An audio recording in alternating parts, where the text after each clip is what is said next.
Hey boys, good morning. Bonerattlaz pouring in.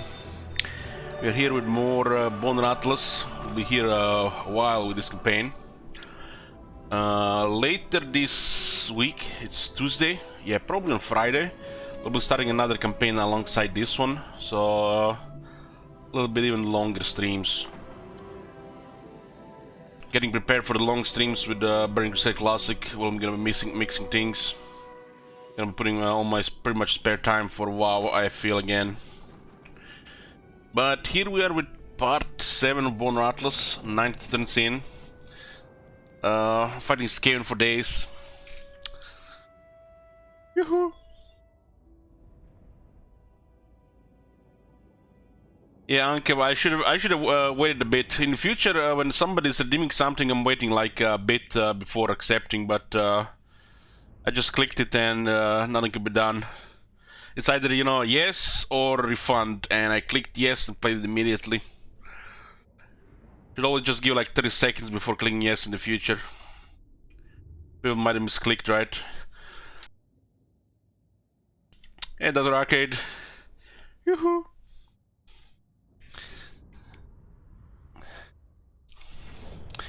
Okay, so what the hell is going on here? We get the situation that developed here. The superpower Reichland, we pay them off, so they stop bothering us and they go to war with Clan Molder. And they attack Clan Molder, and probably gonna be fighting Reds now. So we're pretty much just ignoring Empire for now while clearing this side of the map here. The Chaos has spawned, so there's gonna be some fighting here. They got only 12 armies here. They could cause a little bit of mess here, because we don't have a proper army to deal with that. But we'll be slowly fighting them off. I feel like one of my favorite things about the greenskins and the Skaven, especially the greenskins, is it's like you don't even care if you lose a couple of settlements. It's like, losing these settlements, who cares? This settlement, who cares? It's like, we get just some meager economy from our settlements, and as with greenskins, just show me the largest city. That's where we go ka-ching. It's like Karak Vlag, for example, here is like standard, making 617, buffing the battle battle income somewhat with sacking and post-battle loot. But when you click one of these cities here, and we can't find like example now. Maybe no. Hold on. Nope. Oh. There's an example here, like, well, just like an example, 35,000 here. This is where your income is. This is where your income is. This plus the, of course, post-battle loot. So you don't really care if they disrupt your settlements, economy. You have no trade, so it doesn't matter if your city is under siege, if cities are getting raised, taken. Don't matter. The amount of money you get from doing what you want will fund the biggest army you can get and just get rid of the enemies eventually. This is a beautiful thing about the greenskins, which I don't feel like any other faction feels like this. Skaven a little bit feel like this, but I feel like the greenskins are unique in this. It's like, for example, we let the Iron Rock just get taken. We didn't even bother rising something, because, you know, the army was getting up, and we didn't even get money for this army until we attack a couple of settlements. It's like, don't be afraid to go negative. It's like, if you ask me, for every 50,000 in the treasury, you can go like 4k negative. That's like a safe amount. You could push like 6k negative. And especially if you have more than 2 armies, it's pretty much like a safe rule to go for. So negative with greenskins is the way to go, so you have military supremacy. So, we're Strength Grade 8, we are at war. I mean, look at this, look at all this Skaven. We're still fighting a lot of Skaven. Azak's supposed to be fighting the Empire, and we ended up fighting so much Skaven.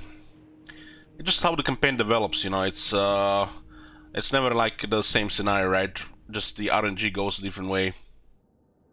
The vampires were blocking our passage in the Empire, and we got to go south. I feel like it was just a short campaign or a province limited campaign, province, you know, based on the expansion, would have been going into the Empire. But since it's a long campaign, you gotta go south. You gotta go south. The dwarves were just steamrolled, like they get steamrolled nowadays easily by any greenskin player, and then you're fighting massive Skaven usually. The main thing you can do against the Skaven, like Clan Morse and Clan Ashen, is get an ally, and this ally will easily cause trouble to the Skaven while you are fighting them at the same time. Like Grimgor was about to get destroyed, and we initiated a big war at Black Rug against Clan Ashen, and look at this. Grimgor is not only recovered, but he's also expanded. We're still trying to confederate here. It's not critical. We have military alliance, but it's preferable. Because if we get, if we confederate Grimgor's Arboys, we can work together with Nagarand. If we can't work together with Nagarand, it's going to be a much longer campaign. Because how the victory settlements are placed, and they haven't been updated in years. They've, you know, forgot to add map expansions and shit that makes sense. Not just that makes sense, that it's right. You know, like adding other stuff here. Nagashizar is here, so at least there's that. Nagashizar and Karakadner here. Why is Don Nagashizar on the long campaign victory though? So you got Nagashizar here on a short campaign victory, but it's not a victory settlement on the big list on here. It's actually a separate objective. This victory list need to be expanded if they want to stick with this system. This whole system should be scrapped into a proper short, long, and domination victory. I think for this type of campaign, the ideal to have a short campaign victory which can be finished in a day or two. A long campaign victory which can go by, you know, like several days, and then a multi-tier domination victory which can be done on day 1, day 2, and then up to like couple of weeks by painting the whole map. Like Age of Charlemagne has in Attila. Multi-tier domination victory. It's like this being very similar, it's sometimes it's just a lot of arbitrary stuff as well. It's hard to say what's gonna happen in Nagarand. Dark Elves do have range. Hard to say. For some reason, Sylvania has been fighting Reichland, but von Carstens have been ignoring it. And they were allied with Sylvania. So von Carstens let the Empire destroy Sylvania without doing anything. So Empire has managed to go to war with Manfred, while Vlad was doing nothing. And now Vlad has gotten attacked as well. And they were actually pretty good together. Yes, boss. Oh man, after all, fighting all those Clan Molder armies, I'm actually quite happy now that we paid off the Empire to go fight them. It's like, you know, you get unlikely diplomacy when the Empire invites Greenskins or the Skaven to fight you, but sometimes you can do it yourself as well. So it goes both ways, right? Stuff like this should not be a thing, you know, should be a little bit more friendlier there. But, you know, you say it's a sandbox and, you know, whatnot, but a faction that hates you gets paid off to fight another faction. Like Greenskins and Empire doing diplomacy to go against the Skaven, that makes no sense. But it's a Total War thing, it's not a Warhammer thing. So, you know, I wish stuff like this would be fixed. So you don't get invited against you from unlikely factions like Empire inviting Skaven, and so you don't invite Empire to fight Skaven as playing as Greenskins. But it is what it is instead of the game, you know. AI used against you, used against the AI, right? Clan Molder will get steamrolled by the Empire. Even if they resist initially, they won't be able to survive in the long term. Clan Molder's been doing great this campaign. We haven't had any real military to fight them off. Instead, we've been having just a really cheap army here to slowly deal with them. The plan right now is to fight off and destroy Clan Morse, become a superpower. We are on the verge of becoming a superpower. Clan Morse confederated Clanation, who've been doing amazing when we arrived in the Badlands. We did arrive a little bit late, but this campaign compared to Grimgor Carbo's the last one was like no snowballing after the early game. Really, it's like it was a little bit slower, but it's getting there. You know, I'm have no problem fighting all this game in here. I do prefer the more fighting in the field instead of just siege after siege after siege after siege after siege. I usually think the Skaven here don't have no chance if you just get one guy on your side. It's why is this? It's because the Skaven tend to confederate at the worst times. And you can even get lucky they don't even confederate at all. So when they don't do it, they do it in the worst way possible, and when they do it, they do it in the worst way possible as well. Clan Morse and Clan Nation should never confederate. They should be far from their mind, should not even be allowed. They should just fight from their corner, fight from their side, instead of splitting. They basically fracture every time they confederate. And when there's an opportunity to confederate, like a good opportunity to confederate, then they never do it. Sometimes we've seen it actually happen when Clan Morse or Clan Nation totally dominate the whole map, but it means that they usually been on the other side of the map. But I feel like when the player is in this area, it's always the really bad way they do it from the Skaven. You know, a bad thing is splitting the faction in two and then one side just gets overrun. But you also get to fight two Legendary Lords as they are trying to survive. I mean, maybe it's just in my case because I have experience in the game, but I've always been finding this Skaven to be a steamroll here. It looks like a lot at first, but it's always a steamroll. If they can't go all around you and outnumber 3-1, they can't really do anything. And when they confederate, they usually do it the worst possible way. If they don't confederate, they actually prevent the snowball. When they confederate, they enhance player snowball, which is bizarre. At least in my opinion, because I don't mind fighting Skaven. I just mind fighting 10 Skaven sieges in a row.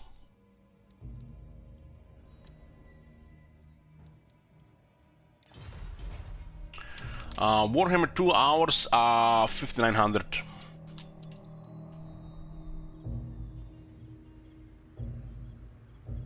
So I think the fact the Skaven confederate is a mistake. Skaven should not be allowed to confederate. They could, instead of having confederate mechanic, that if they're getting threatened, their very existence gets threatened, they get something else, some kind of mechanic regarding that. Because they after all, have always the numbers, even if they're about to get wiped out.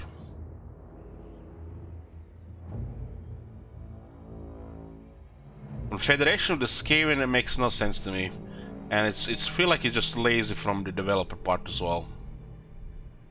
The Skaven don't really work together, and the fact they confederate, the AI does it. It's kind of like I don't know. It makes it a little bit intimidating, but it makes it look bad at the same time. And if you know what happens when the AI confederate, if you actually know what's under the hood, then like, oh, they confederate, thank God. And then some new player would say, oh shit, they confederate, they have 40 settlements now, what will I do? It's just to intimidate the peasants. It's like, what happens under the hood just cripples the factions. They lose money, they lose support on other sides, they cannot control all these territories. A faction under pressure should never confederate. It's just it's a mechanic to just survive like a cockroach, so you keep fighting them. And it's just the worst possible way for the faction and for the player to keep dealing with them. It's almost like they just get extended life by crippling the rest of the other faction. And what happens, if you know what you're doing, you basically just get a massive amount of land instead of just finishing one faction, because you're gonna have to deal with everything. And you think it's bad at first, but in the long term, it's just a super snowball for the player. And in the Skaven case, it's more than any other case in the game.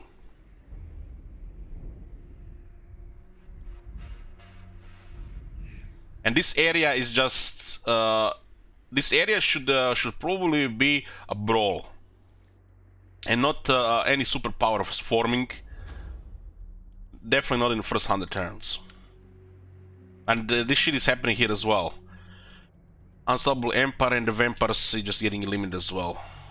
I feel like the Skaven are slowly becoming in this area what the Vampires are becoming here. Especially the player is here. It's just the Skaven are way more intimidating than the Vampires as the AI. And not everybody can deal with them, but it's a mentality thing, I feel, more than anything. Me? No, blame you.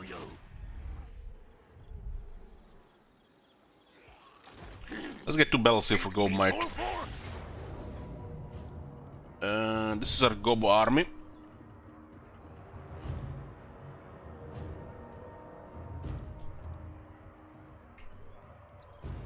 I'm gonna go for 2 battles and auto resolve here. So Gob Might gets a little bit more experience. This cheap Goblin armies need experience more than anything. And I'm not even talking about the units, I'm talking about heroes and the characters. Because it's actually a lot of work to get this guy to a high rank from just a cheap army. And when he gets there, is actually a solid army. As long as you have Lightning Strike, this army should never fight outnumbered. This army should outnumber the enemy. Either by range advantage and then finishing off the wounded enemies. Outnumbered, the goblins lose.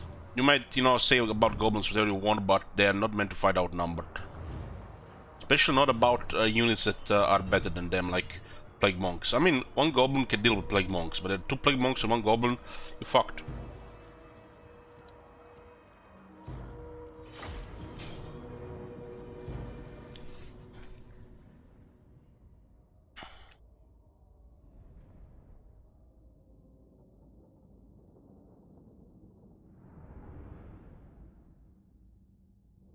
Big V's, they do produce quality armies, but this is also influenced by the randomness where their things are positioned. And usually when you fight them closer to their higher tier cities, it's gonna be higher quality armies. But usually how the AI goes about it, they mix units and they get for more stuff, or they just get a couple elite armies. It's like against the AI, the Skaven will be able to win with a couple of weapon teams and just the rest of the army, whatever, just could be Skaven slaves. This will give them more 50% chance to win. Against the player, this will not work. But they do get numbers. What they don't do is they don't try to send 2 armies on 1 army. So I feel like this is the main issue. They don't try to. They underestimate. Dealing with the player the same way they would deal with AI, it doesn't work. It's because their balance of power is fucked.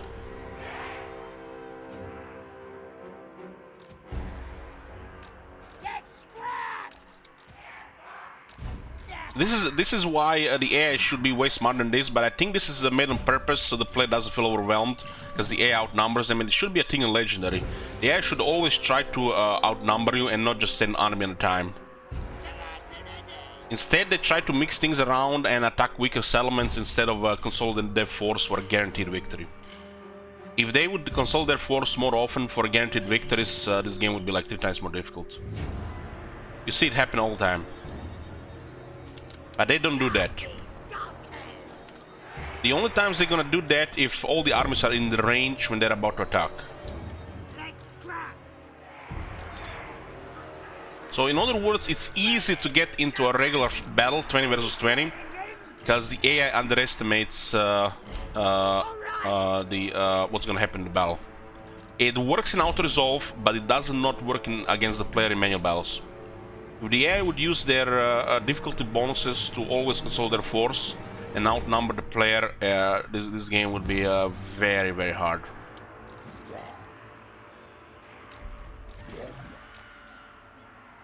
My elders? Biggest, brutalist orc. On the attack, if they if they respect the siege talkers, you're pretty much fucked. You know, you're gonna get blitzed. But on the defense, the lightning strike gives you a chance. And then, only in that purpose, the lightning strike actually, you know, feels like it's fair. But since the air doesn't consolidate their forces, it's usually lets you do the attacking, because they don't really respect the siege attacker. Even if they can steamroll a settlement, they sometimes build siege equipment. That's like prime example. This all can be patched, of course, but you know, will they gonna do it? Who knows? We might get a completely new beast from AI in Warhammer 3 if they do a couple of changes. AI respecting the siege attacker and go attack immediately in a lot of situations. 10 out of 10 times cause massive damage to the player if not lose the city. And consolidate their forces to make a big attack instead of separating and targeting weaker settlements. This change can be done here in Warhammer 3, just a little bit change the behavior, how they do it. You know, when they attack the settlement with siege attackers and you have nothing there and they just wait 1-2 turns to build siege equipment, when they can easily take the settlement, that's what I'm talking about. Then I'm talking about the raise and the occupy. They're just wasting time on recruitment. They give you time to recover. This is why some people say, like, you know, as a, you know, when you hit a certain point in the campaign, you can't lose. You can give up, but you can't really lose anymore. But there's still a case where you can't lose, but you can definitely still lose.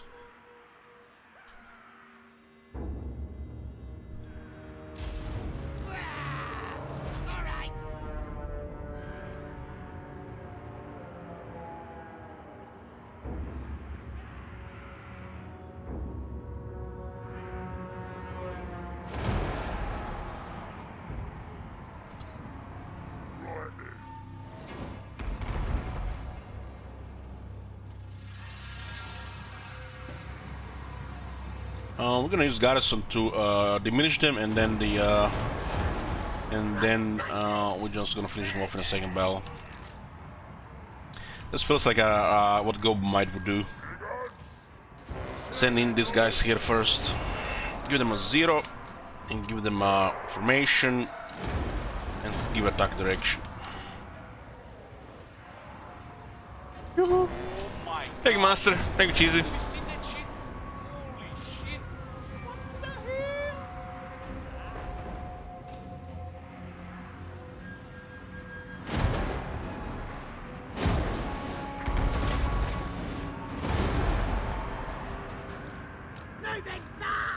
Don't have the slow yet, Tom.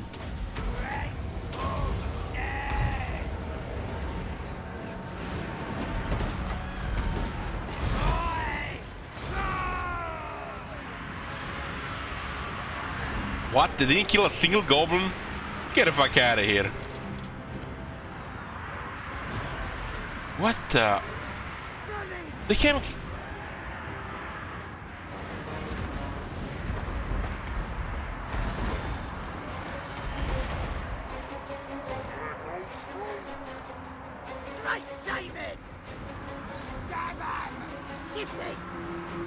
Don't have the ancient nuisance here yet.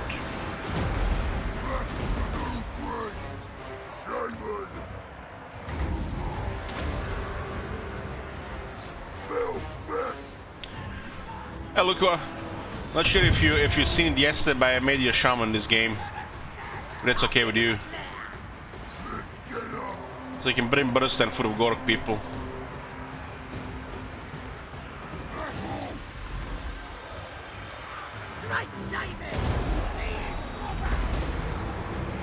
We don't care about the damage in the goddess, and we just wanna get rid of them here, so we can finish them off in the second battle.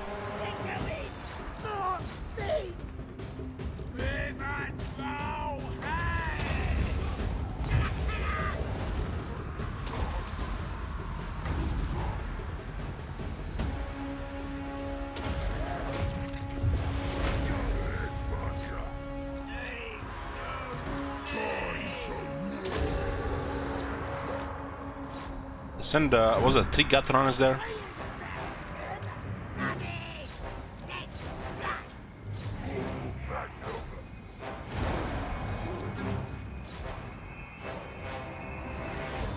Hey, Chris.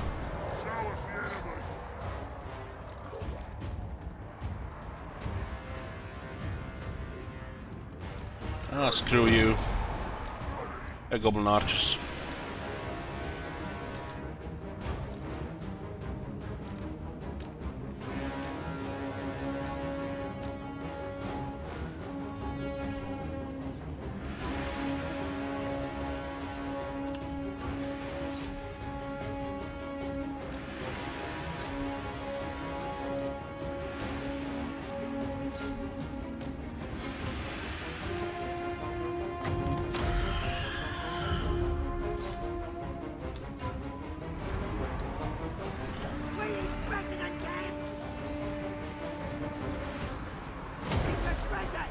Imagine trying to send fast lanes against 3 gut runners.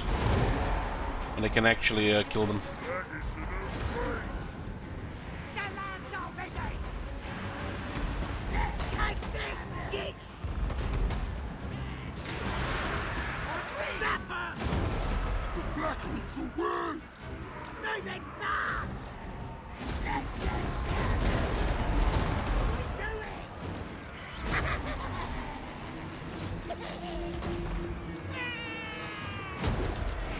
Moving fast! So what? 2 more gut runners, huh?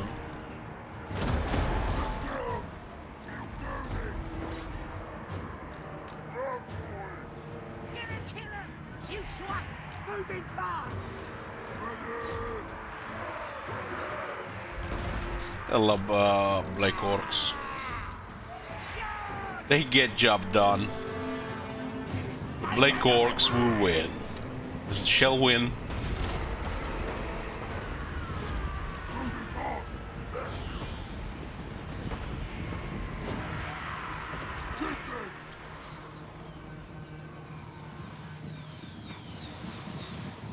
Come back! Save my... Got 2 rock lobbers with 20% more range. And got 2 rock lobbers with 25% better reload times. Am I gonna do a live stream Warhammer 3 gameplay live stream Thursday? No, I'm gonna be watching in that channel. So we can copy him there together. We'll do a stream and talk about it more or less after they're done. Now they'll see.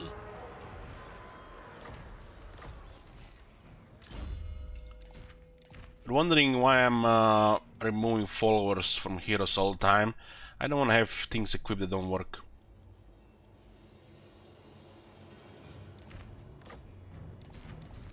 We can confirm that works, or we know that it don't work. What's the point? Fine.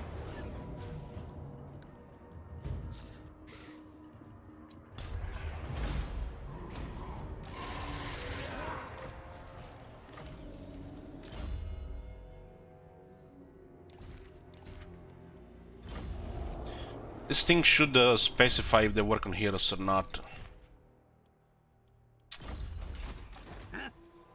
Move! Nasty magic's ready. I think we're gonna have to send him north.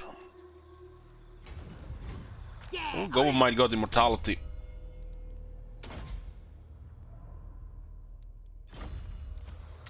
Katama. That's a good troll name.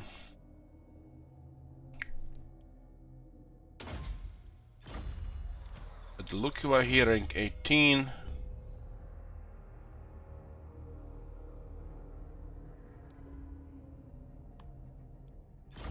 It'll be interesting to see how we deal with those chaos there. We're gonna have to get some Black Orcs to help with the garrisons.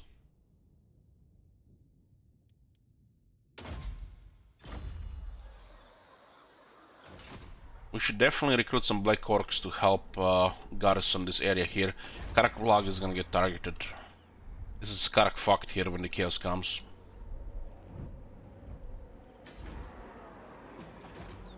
So we'll get Oglok the Horrible since he's immortal. We build him as a fighter. There's a big benefit when you have an immortal lord, even if his state is garbage. We can just immediately build him a strong fighter. Now, of course, it's better to have a weapon master or a strong, something like that. But he's immortal from rank 1, which means we can put him in harm's way. It's actually quite difficult to get a orc war boss or a goblin war boss from rank 1 to immortality. So much bad shit can happen in the process, especially when you recruit him on turn 92. You talk. What you want? This will be Roman.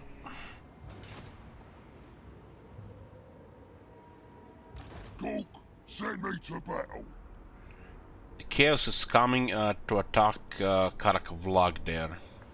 We need some troops to fight chaos.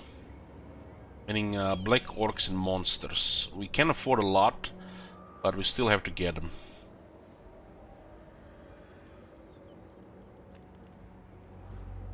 Giants cost 600 and the Black Orcs 462.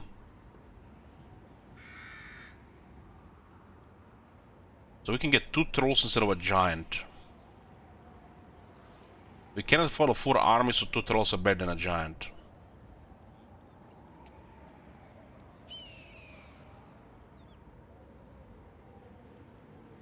Four Black Orcs is all we can afford.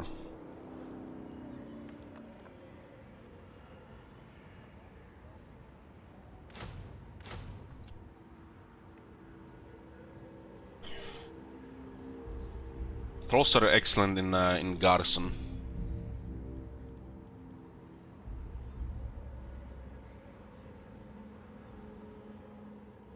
It's unlikely that we'll be able to stop their attack, but at least we'll damage them so we stop them next time. We don't really care if the settlements get raised, but we can let them just steamroll the area.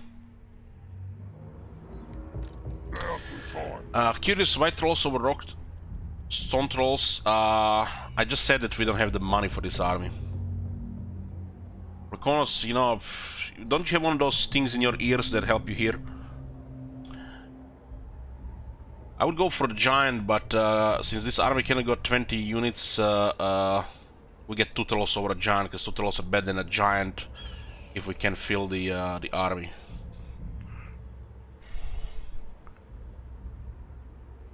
These things take 2 turns to recruit. So if you have a limited time to recruit an army, what'd you get? 1 stone troll or 2 trolls?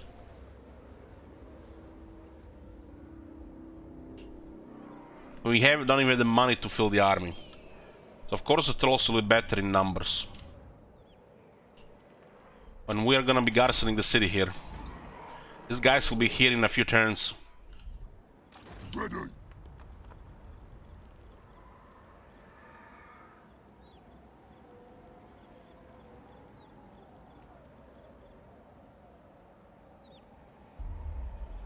Begins on an emergency garrison is excellent.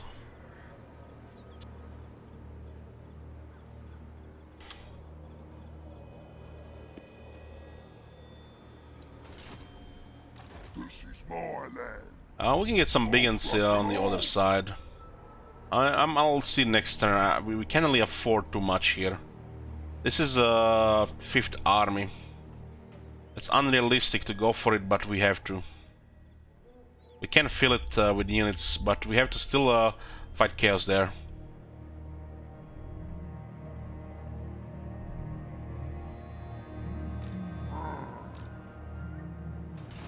You mook. About 10 units maybe.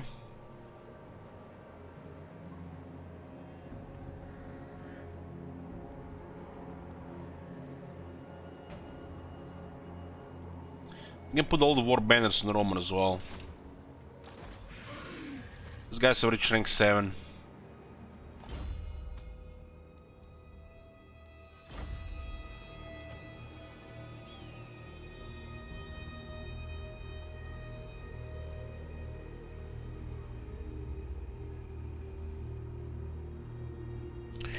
Is there a reason Gomer can fight him off? What you smoking? That's 12 chaos armies, so this is 1 goblin army. Me.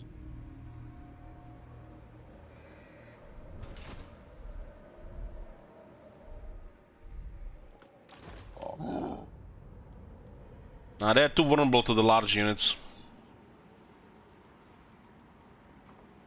We need the city units that can defend well in the city, because we won't be facing them in the field. Even if they split just a third of the armies, it's still gonna be too much for a single goblin army. If we had Azak there, Azak would be able to take them on all. But we don't. That's right. The fact we are just, I guess we can use the word half-assing our defenses here. Let's show you how scared we are of these 12 armies. I should still respect their numbers. True power. Azak is going for Karak Zone. Azak is here. We need to dismantle the scale in the south. The crowd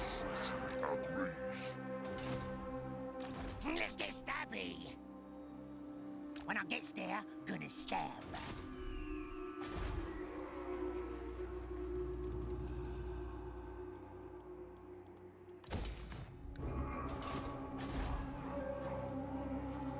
It looks like they're slowly moving their forces back. Shame this army is dying to the plague. Gilmer got unlucky there. It's pretty bad. Monk says what? Let's send Booker and see if they hold Nagashizar. This plague again strikes and causes too much damage. What you want? You're the boss. Yes, boss. Okay, they're building a new army here. Now. We need to hit them hard. Nasty magic's ready. Fine. Their main army is here. They're taking massive damage, No. Blame you. but we can finish them off now. This thing could still be in range, but unlikely if this army was the garrison there, so they're probably 2 turns away from this. Sometimes when you capture something like this, it can be targeted within 2 turns, especially if you have no vision. You have to keep that in mind. It's not usually safe to leave this place until you get a walls up, then you just lose a higher tier settlement. For Greenskin, it doesn't really matter, don't give a shit. But for other factions like the Empire and the Vampires, flipping a settlement after capture from tier 5, that's like disaster level. The tribe's ready. Best to keep an eye on this for like 2 turns. Usually the rule is if an army was in here, a strong army like this one here, and the enemy is weakened to the point where, you know, it's like this, it is safe to conclude that there's not a strong army in the range of the city. Because if they were, this army would have had them in range. The AI has no fog of war, and they can't say what you have in fog of war. What you don't see, what you see. You will also see, you know, if they're moving, like raiding. They usually put in the raiding position. So it is safe to conclude that there's no army in this range, because this army would have been in their range at the start of the turn. But this only counts for the turn, for this turn. The next turn they could be in range. So you have to leave it to the gamble or recruit some emergency garrison. But when you look at their balance of power here, it's unlikely they have anything in the area, but there's Clan Morse also in the area, so there could be something here. We just have to delay them long enough to clear this and go back. But they still have more stuff here. They're just everywhere, so we just have to take it a little bit slower. This is all Skaven here, and we have to fight it all. They have no chance of stopping us, but they do have a decent chance of causing a whack-a-mole situation. Occupy this, lose this, take this, lose this, and then just, you know, circles. Knowing where they are and fighting them, preferably on their turn, is the way to stop whack-a-mole and not spend 20 extra turns chasing armies around while they keep recovering and knowing the shit out of you. And this is basically what totally kills your campaign experience and fun in the game. Once you learn how to deal with this, it gets way more enjoyable in higher difficulty. But sometimes, you know, ever since they changed the vision, it's getting harder and harder to deal with this. And that's why you want to put all your gobos, all your taints, all your witch hunters, all your campaign-specific heroes on the campaign map to minimize this shit.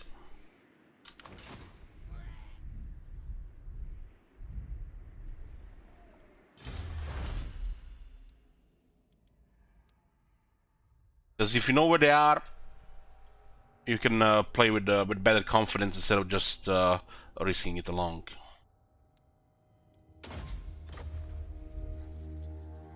Go fix him. Send in the spiders. Okay, this is our 4th army here. Should we use the bro here?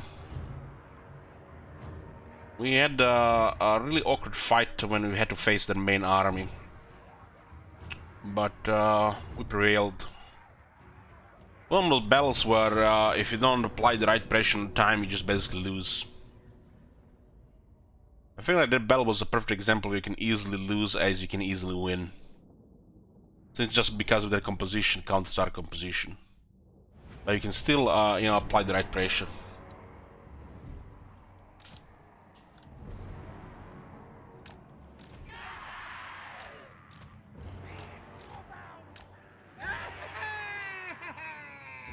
It was actually a miracle we haven't lost any units in that battle.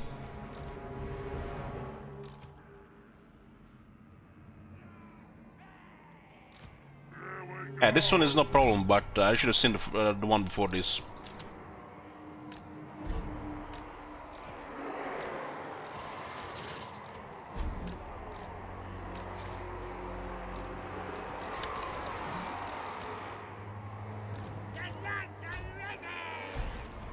We don't want to chase them around.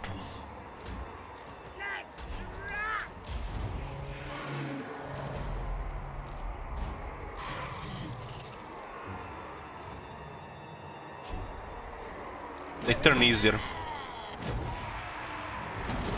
Instead of... They need to just adjust a little like this.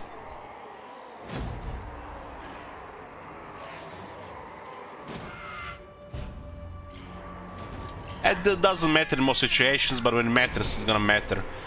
Maximize the amount of shots.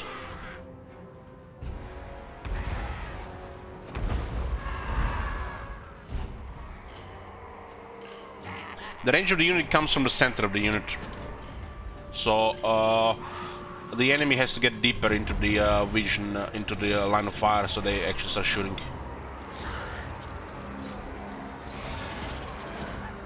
I still think going like this is better than the other way.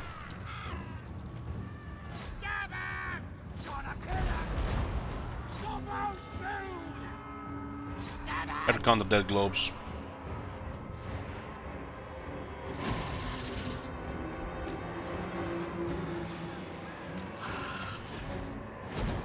You can take some of the gels.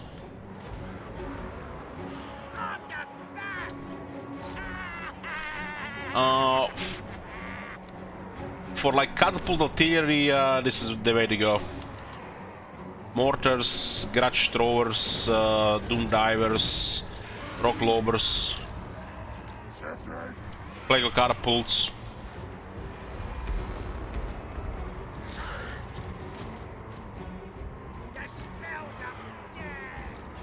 Run, boys.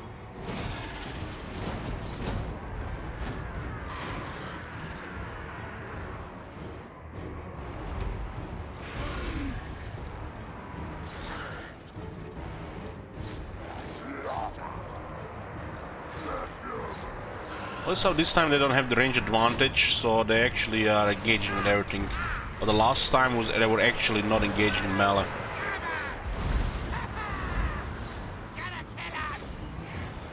The spider is gonna get routed.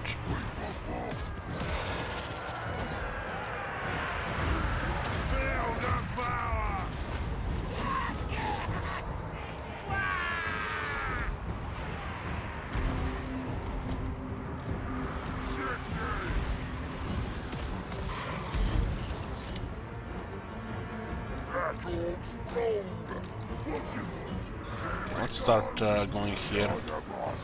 Those are what the hell are these? Bonerattlaz. Been holding here for a minute. 2 black orcs. Don't have attack bonus yet.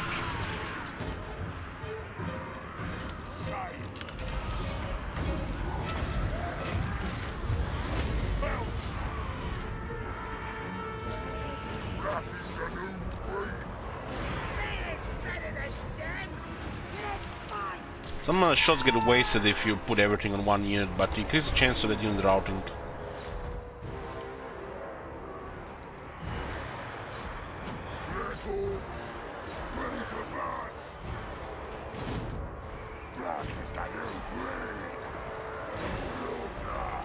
Here we go. Ready. Run, boys. Still think this fight is easy? Look at the damage you're taking. I don't think you call this an easy fight. Still massive damage taken.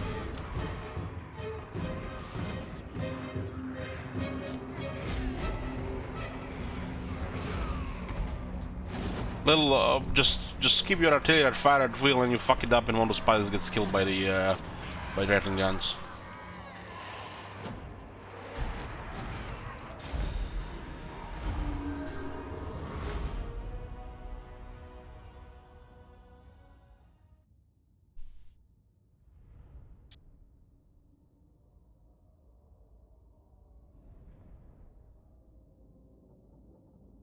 This guy's had a nasty army.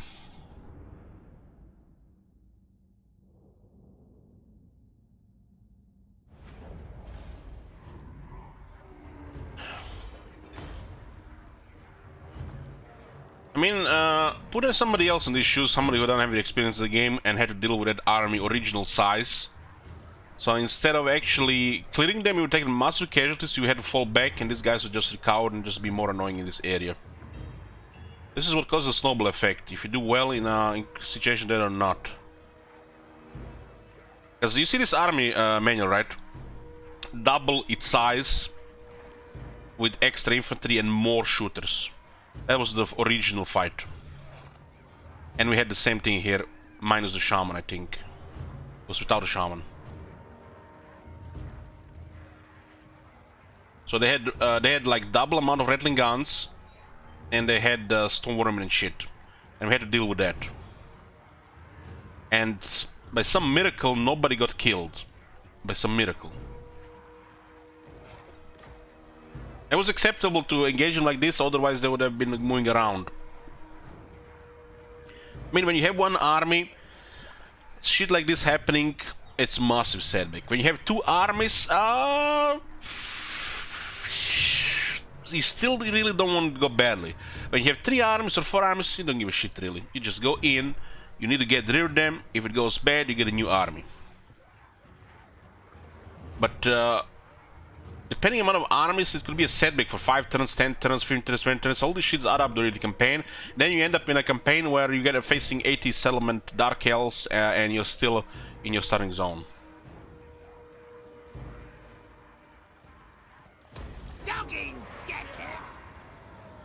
If you don't play a long campaign, if you don't care about victory, you're just like, yeah, I can win this campaign, but, you know, I'm gonna go play something else, right? Now they'll see. There is definitely, you know, something that's too much snowball, and then, you know, falling behind. And this falling behind is the main really difficulty on the high difficulty for players. So like fights like this, just, you know, it's an example where you can fall behind. Not fight like this. No, fight like this, you just try to avoid a casualty. But fight before this one. If you go watch that one, you will see what I'm talking about.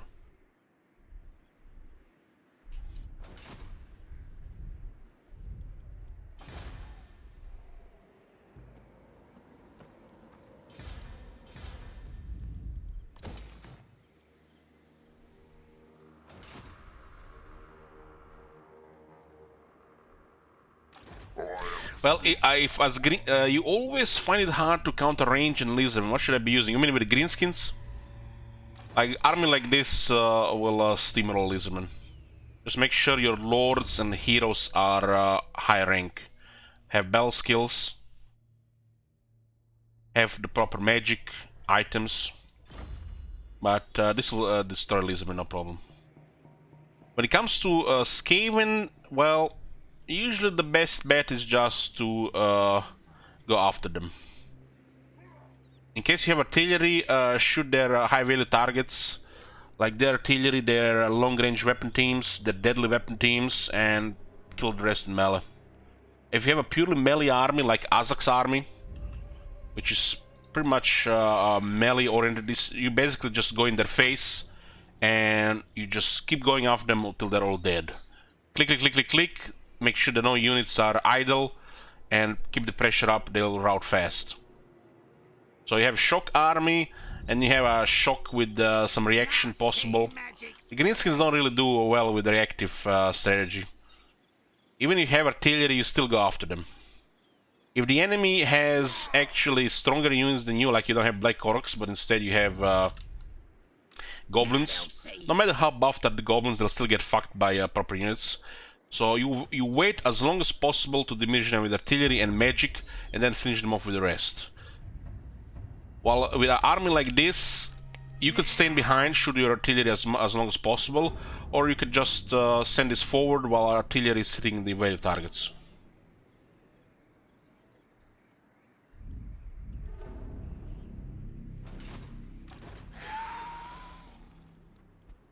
You can see these three other boys. You don't use this as quarrelers, no. You don't use this as quarrelers. You use these guys as rangers' great weapons. They still go melee. They can still get close. If there's nothing to shoot, you just send them into melee. But sometimes it's gonna be nice to shoot some things. They don't have veteran battle skill for range. 46 melee attack, 48 weapon strength, frenzy. They have some ward save. They're basically just orc boys. Unless there is something of value to shoot. And then you shoot them like in dwarf rangers great weapon style. Don't even count this as range. You always go towards the enemy.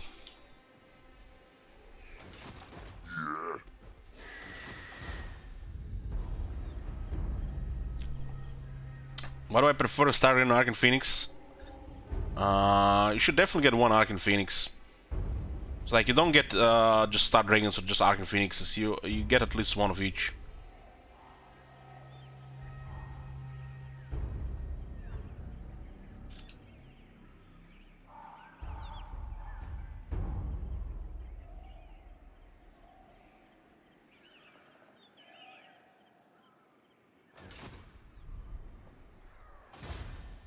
The unique Azak buffs don't buff Black Orcs, but he has battle skills for Orcs.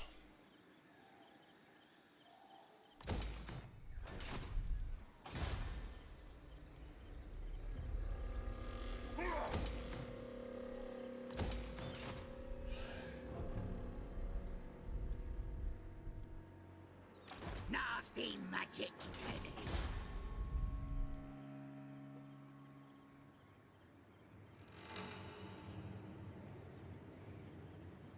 It's gonna be on Friday this. We're gonna be playing that campaign alongside this one. I'm special.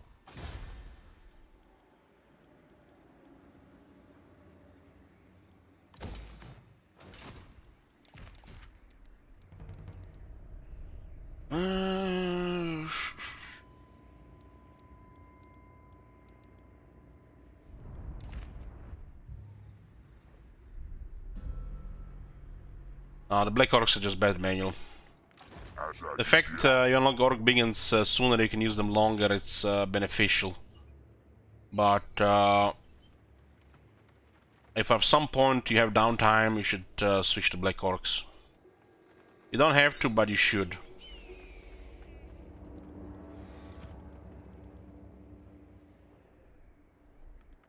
Because, you know, we could have switched some Black Orcs from the other army when we switched with the Giant.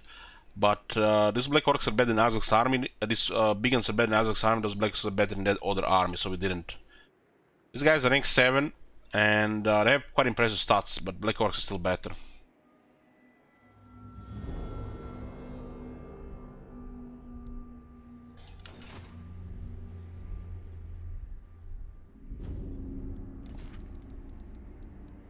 The fact the Azak has some unique skills for them makes these Biggins feel like Wurzak Biggins.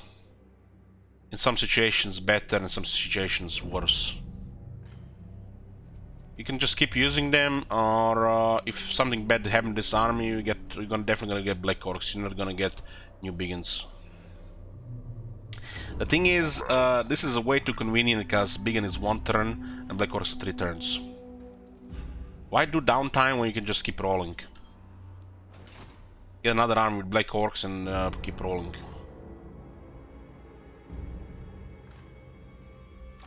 now. I think as Azak has this ability here, and this ability here, should use Biggins as long as possible. Because not only these are cheap for him, but also your armies, other armies which need higher quality than Azak needs it, will do better as well.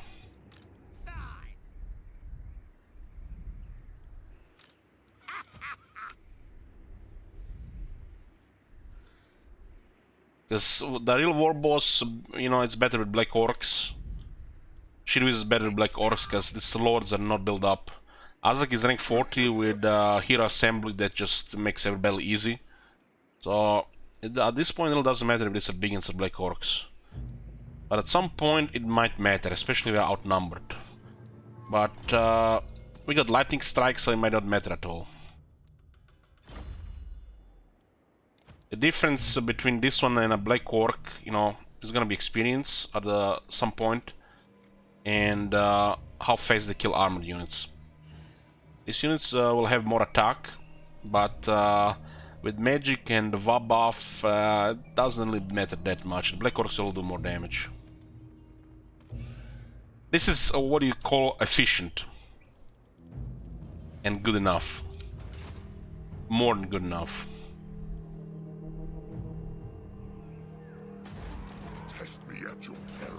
Ever since they added the armor, the weapon strength, speed, attack technology, the Biggins have surpassed Saurus. And I don't even have to mention you the battle skills and the VA ability. I am true power. So they're basically stronger Saurus here.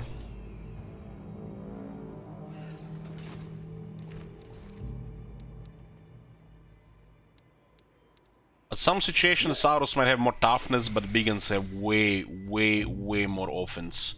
And when they get rank 7, then they get ward save, defense, and armor. They even match them in toughness. If you get the Lizardman banner, the Biggins shit over toughness over Saurus. Both toughness and offense.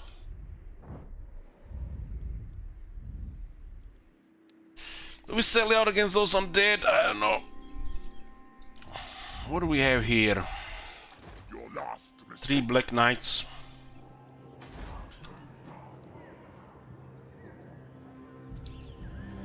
The Lizardmen don't seem to do well most of the time, so it's hard to get that banner. You don't have to go out of your way to get the Lizardman banner. Never.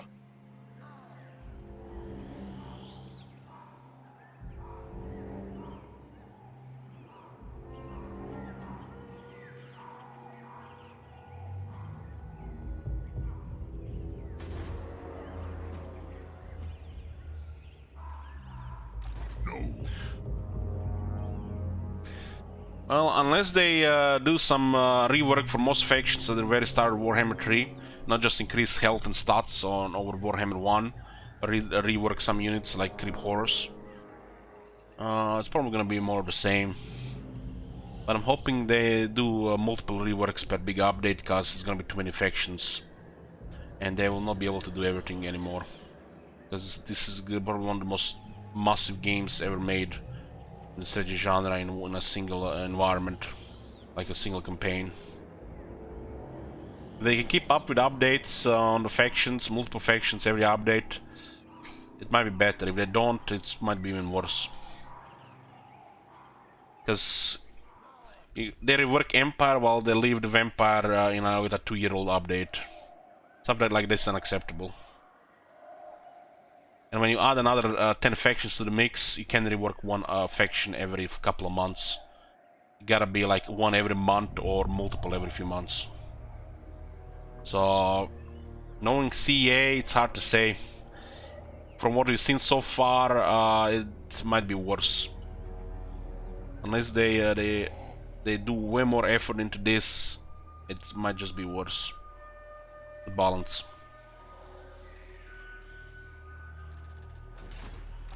You're overruled. Might want to say, you know, who cares about balance in a single-player game?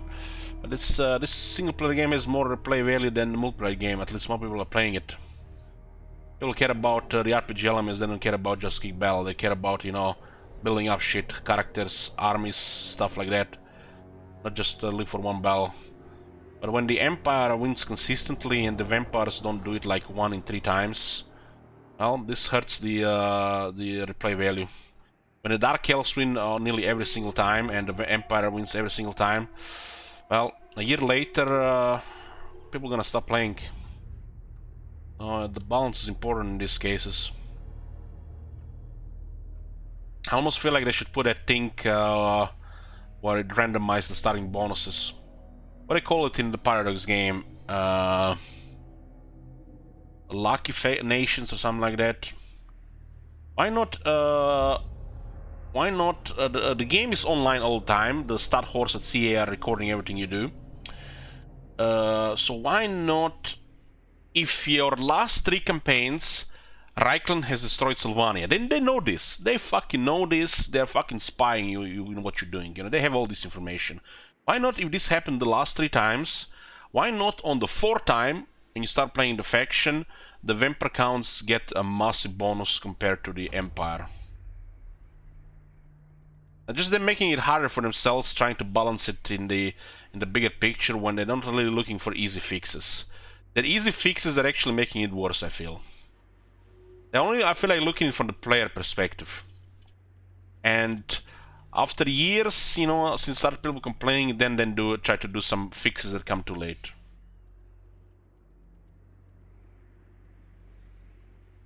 So why, if Reichland has defeated Vampire counts 3 campaigns in a row, why not the next time you start a campaign, the Vampire get a massive bonus and trample over the Empire? It's not fun fighting superpower Empire all the time. Everybody have done it at some point. We can do it all the time, but it gets tiresome when you have to fight massive Empire all the time. Well, a mix of Empire and the Vampires fighting, or just one at a time, every single campaign, all the much more fun experience, right?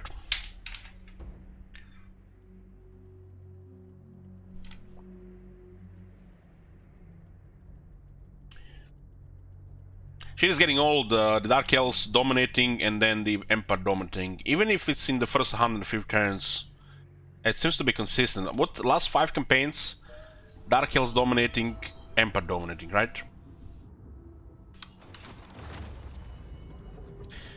Dark Elves dominated with our help.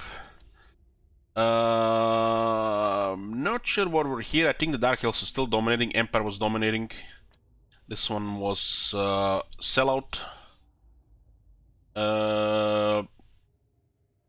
This one was... I don't even remember what is this one.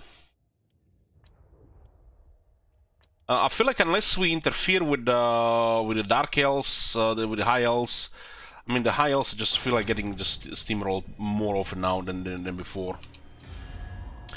And I'll tell you why is that. It's because they kept the Civil War stuff on Ulton, while the Dark Elves have a little RNG going against them anymore.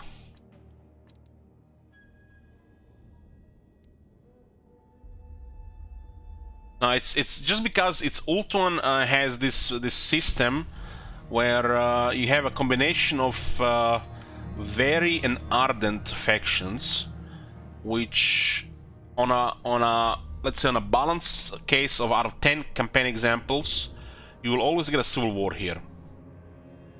Every now and then it's gonna be one-sided, and then the High Elves might do better. So the situation Ultan regarding the early game is civil war, while in Nagaroth is less likely that the Dark Elves to fight each other, while it's not unlikely. And the fact that Moratti and Malekith are so fucking powerful now to resolve, they have really no competition here. You have Eltarion here, you have Tyrion here, you have Alaria here, and these are the factors for balance of power. Here you have Malekith, Alitanar, you have Moratti. And if it's under fog of war, Alitanar rarely does something, sometimes does something, but Moratti has such a crazy OP balance of power out to resolve, like probably strongest in the game. When you add into mix veteran units, range units, it's just so one-sided. And this situation here, what do you have here? Clan Rictus, which, let's face it, they were doing fine for a while, but the balances to Skaven, which were a great thing, made this faction a little bit weaker. It's definitely gotten tougher for Clan Rictus since the changes. So, unless there is some freak RNG, the Malekith and Morathi always win decisively. And they're just favored over the High Elves. Their placement of their Blake Arcs influences this RNG. This is total RNG really here. If their Blake Arcs worked properly, they'd be the strongest faction in the game. AI-wise. And the Ulton is just keep doing their Civil War thing. I feel like in both the case of the High Elves and Empire, it's the Empire probably has under 10% chance to fail. The Empire can only be destroyed by another ranged faction. That's how I see it. You know, we haven't played that many campaigns. You know, I don't really assume I know everything. We have 1, 2, 3, 4, 5, 6, 7 campaigns since the card was released. So I would guesstimate Empire has, let's be generous here, about 15% chance to fail. And it's mostly because of war with other ranged factions, not because of Empires. Let's give them 15%. Well, the Dark Elves is probably similar like that. But probably more likely the Empire does better than the Dark Elves in the long term.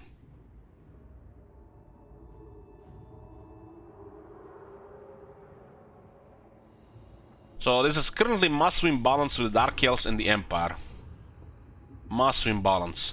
And when you compare these factions to like shit in the desert like the Tomb Kings, it's like, what about the Tomb Kings? What about the Tomb Kings? What about Bretonnia? I think one of the big problems is the state of Norska. The Norska used to be a threat to the Empire, now they're just a fucking joke. You guys remember those days with the Norska were fucking terrifying? It was actually a challenging to play Empire campaign, if you know what you were doing. You will still have to deal with constant Norscan incursions. It's ever since the Norska got butchered multiple times, the Empire has been just running wild. Both in here and in here.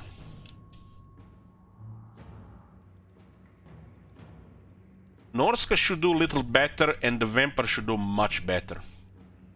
Vampire should have probably over 35% chance to win here. But I feel like the Norska should be a constant threat to the Northern Empire. A constant threat. The big problem with Norska, they failed to expand because they can only take ports. And this limits them militarily and recruitment-wise. Their armies are some of the worst against ranged units in auto-resolve. So they literally cannot consolidate an empire, and they keep just moving forward, back and forth, back and forth. We had a campaign a while ago where the Lizardmen were ruling Lastria. Exoatl, Itza, even Cult of Sortek, and another minor faction. You only seen it once. The Lizardmen are a terrible AI faction. Terrible AI faction. I'd probably put Lizardmen and Norska as one of the worst AI factions in the game right now.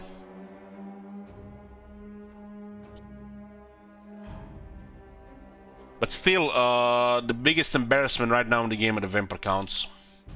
No matter how well they do, you guys seen the Vampire counts campaign, right? Few turns, few fucking turns. Click, click, click, click, click, click, click. Dead. The moment Empire gets rank 7 range units, it's over.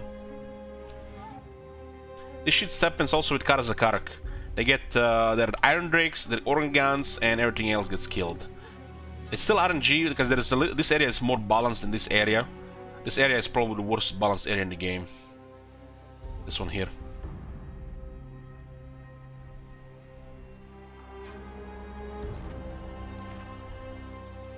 Well, I feel like the way they put the Vampire Coast, they build the Vampire Coast is they want them to be, you know, a presence on the coast. They don't only want the Vampire Coast to be anything massive. It's been clear since day one.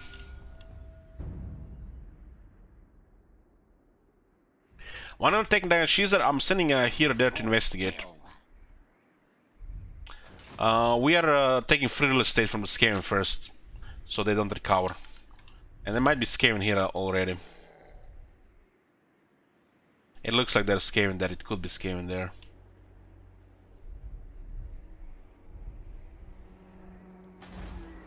This is gonna get messy.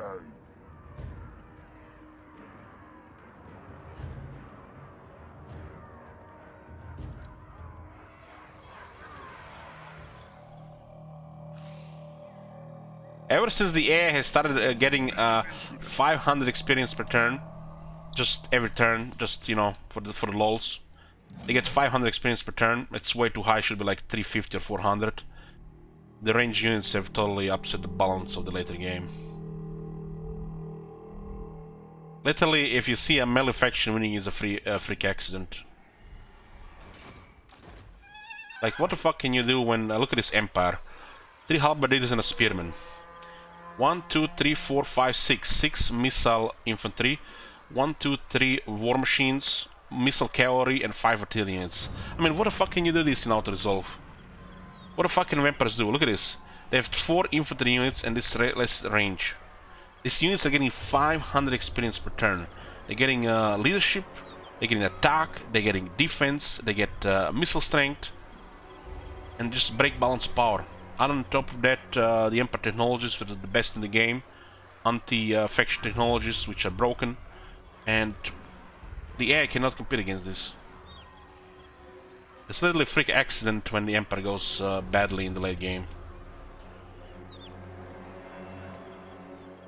Does this look like an Empire army to you?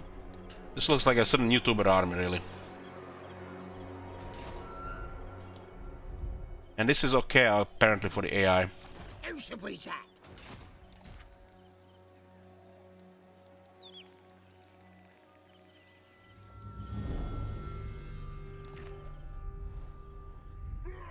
Yeah, Tomb Kings are in a real bad spot because they just don't work in this state of the game.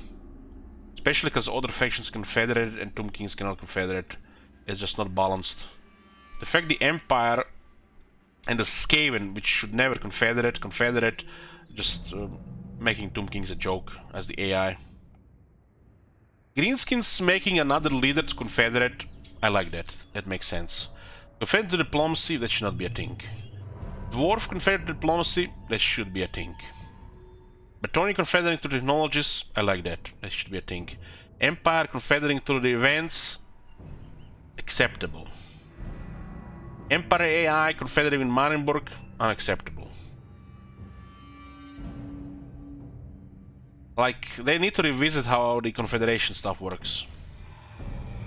Because you have Tomb Kings in the game. You have Beastmen in the game, you have Chaos in the game. It just doesn't work. The Skaven should not be allowed to confederate. Tomb King should probably have vassal mechanic, which actually works. It's like same to technologies from the Bretonia. It should be, you know, a check mark. Not a chance.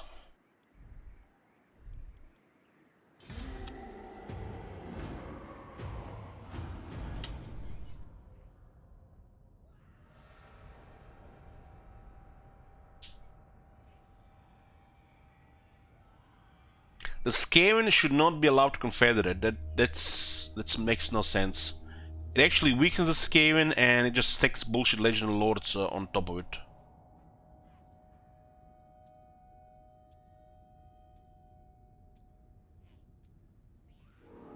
Also, the fact that Plague is pretty much a thing for every Skaven faction is also just the wrong thing. What do you want? What? Who said that? Some of the Azak, poor Azak has 2 voice actors, so sometimes it's confusing. They couldn't get the old actor to do the same voice. So Azak has 2 voices. Oh. Yeah, has a different one on the diplomacy. I dislike it, but what can you do? This is just a free faction. You're not allowed to complain. What do you want?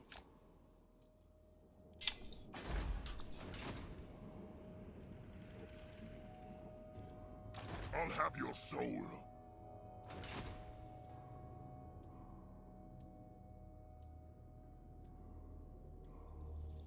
As I is here, time for the slaughter. For the banner on the giant, for the sand speed is nice. Get them!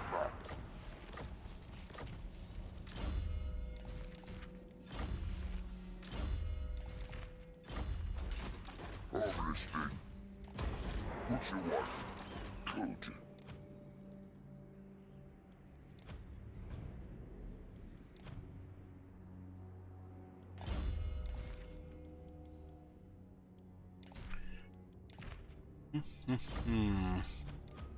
We're getting rid of Clan Morse, turning into a superpower before we enter the world stage. After the SK and the Empire is gonna be next. We'll try to confederate Grimgor, so we can work together with Dark Elves.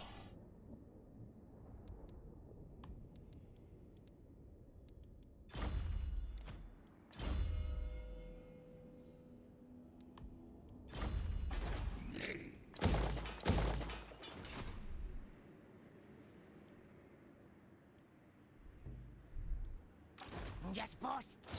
Yeah. Let's get started. Oh, nice, big money here. Big money. Mook says what?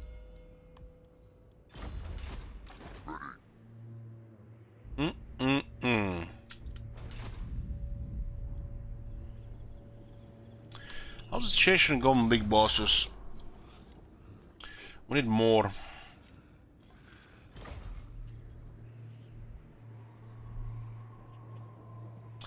Is it risky? We made sure to check this area here. I think this is as safe as it could be in the current situation.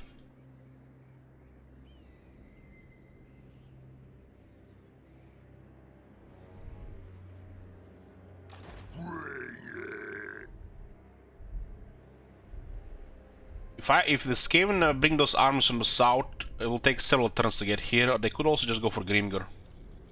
Grimgor has been dying from the plague for the last few turns.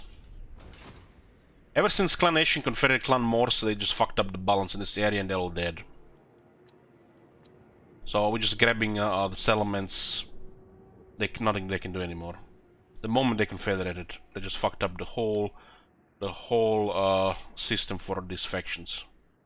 Clan Nation could have been spamming armies here, Clan Morse could have been spamming armies here, but no, they confederated, now they're all dead. I talked about this earlier. So we're just rushing all the settlements, turning into a superpower, and fight the rest of the world.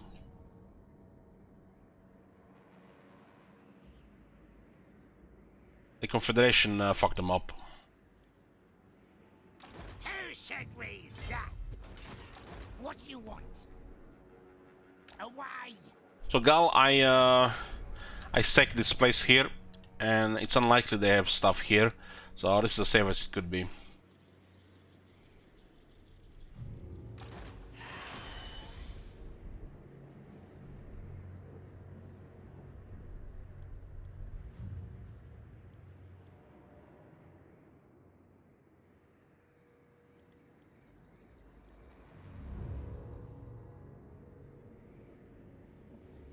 I think until they confederate, the Clan Morse and Clan Nation are the most threatening clans of the Skaven, simply because of their position. At the moment they confederate, and if in the area, they're fucked. It's always been Clan Morse and Clan Nation, just because of their position.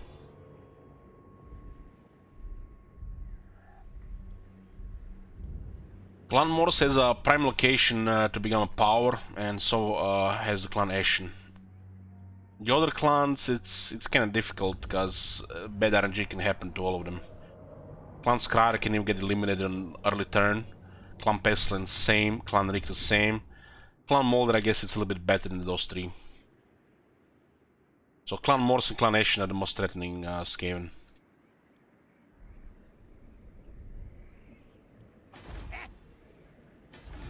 More greenskins. It's actually very close there.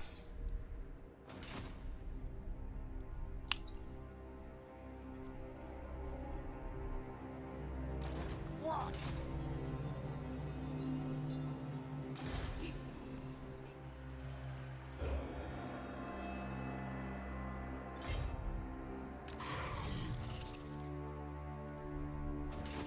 Cook, send me to battle.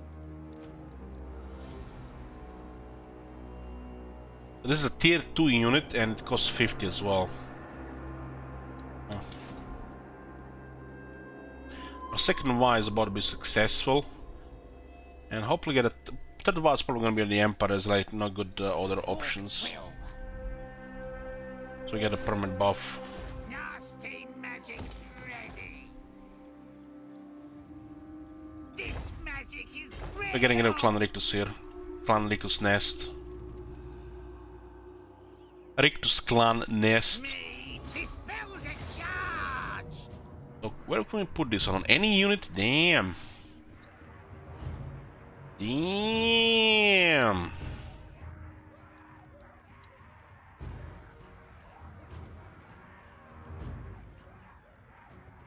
They get Strider and Poison on our Orc-Boar Chariots. That's nice. Also, guys, let me repeat this one more time in case you missed it last night. The Orc-Boar Chariot technology. Orc-Boar Chariot technology. No charge, no speed, nothing works. This unit does not get any buffs from technologies. They just fucked up. Curse him.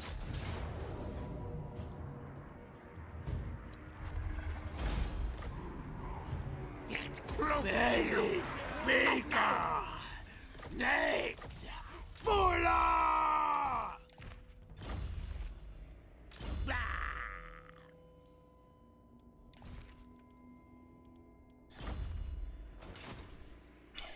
What? Now they'll see.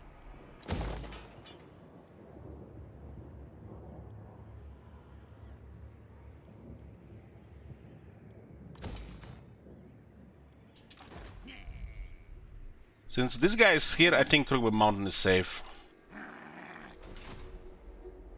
Goddamn plague on another army. Let's get stabby. Yoo-hoo!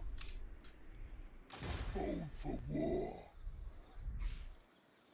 Yeah, I'm going. Giga Chad is going with Shield Wizard. Ready. We have another Black Orc Forge here. We have currently two of them. One is in Zubar and one is in Forjikova.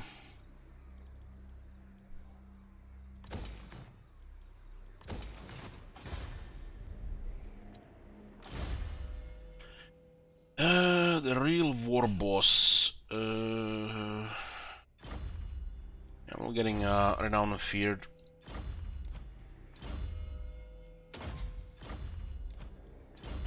Smith's Hammer going for Arcane Conduit. And going for Smash and Faster here.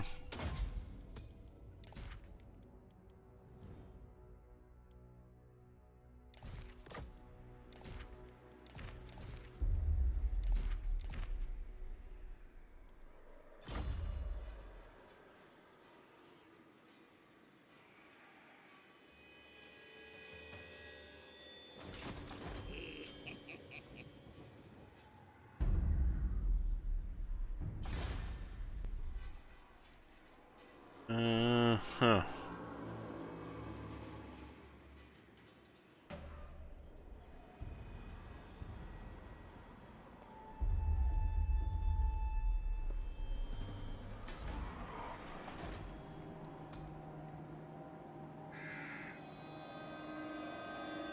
The discipline one disappeared now.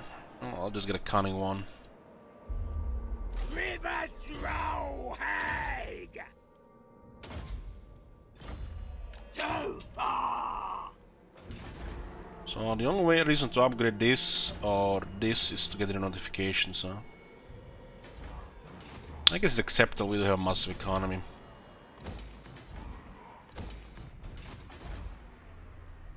Get more goblin big bosses as well. I'm not happy with 4 considering how the size of this. I guess we're gonna get plenty of them when we confederate Grimgor. Let's talk. I can kill you later if you say something stupid. It's not even close yet. It's nothing wrong with keeping him as an ally either. Just, it's gonna be longer dealing with some other stuff.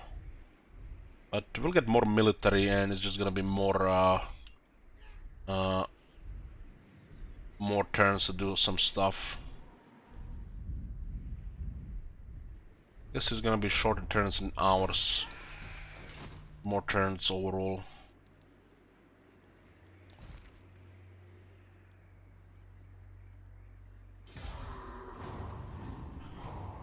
We haven't had an opportunity to go for Grimgor. I was always out of the way. I'm not sure if you know, seeing what's going on here. We are getting all this free real estate from the Skaven. Grimgor is doing it at the same time.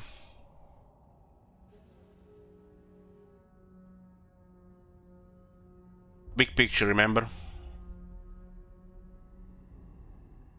We are snowballing right now.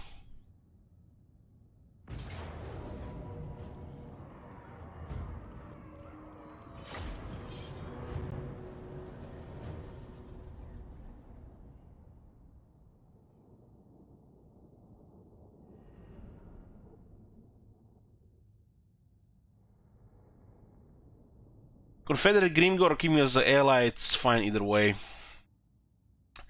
I feel like it's a little bit better if you Confederate. We've beaten up the Skaven armies. So we are now just rushing the settlements. We expect minimal resistance.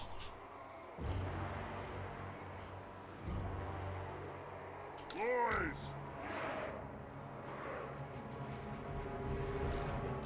We're the Green Tide! Ready to bash!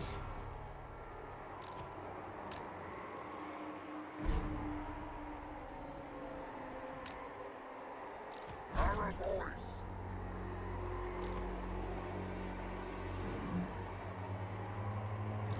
Boys free! Arrow boys! Choppers ready! Boys! Winning the war with the Empire has definitely made a difference. Paid the Empire off 25,000 to attack Clan Molder. They were about to attack us. But we're still gonna have to deal with the Empire anyways. So we just delayed it.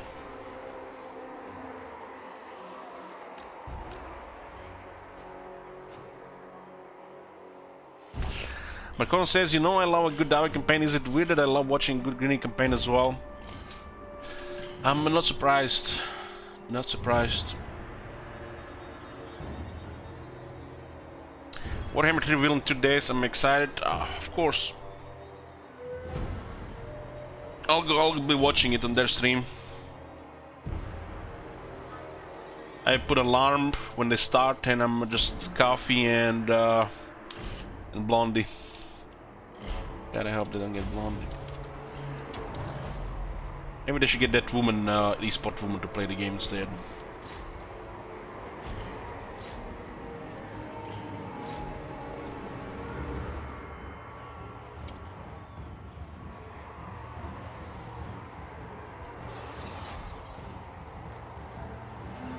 This is it! On it!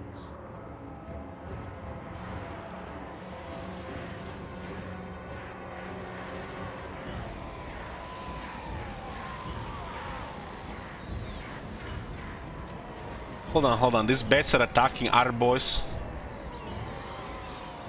And they're getting wrecked. Gotta love the attack technology.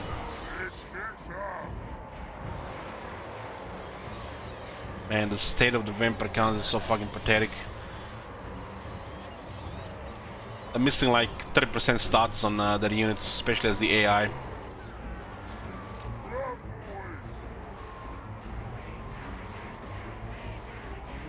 It certainly feels like you're playing in normal difficulty when you're fighting vampire counts. When you're fighting Empire, it feels like you're playing legendary difficulty.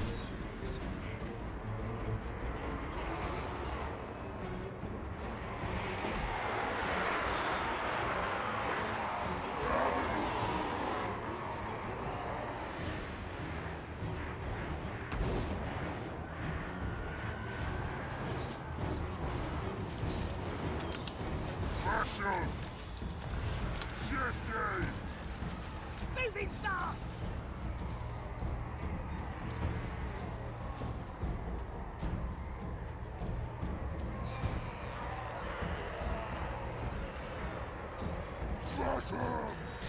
If you want to feel like you are playing on a very easy, you could do a head-to-head against me. Oh boy. Maybe one day if they fix all that sinking bullshit. Wanna bet my channel points that the Warhammer 3 won't be a siege battle? Well, can't do it like that, but I won't be surprised.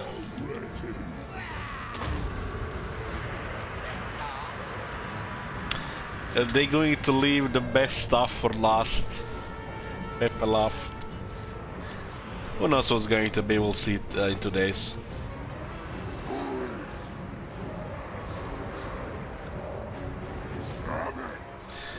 I pray to Jesus, Sigmar, and the Great Horned Red, please let it not be a quick battle multiplayer. Anything but that shit. Time for slaughtering.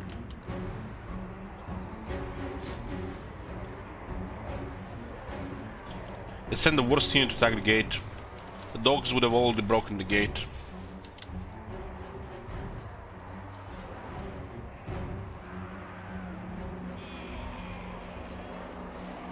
Big one raw. Boy. Hawk wants that. Yes, Dad.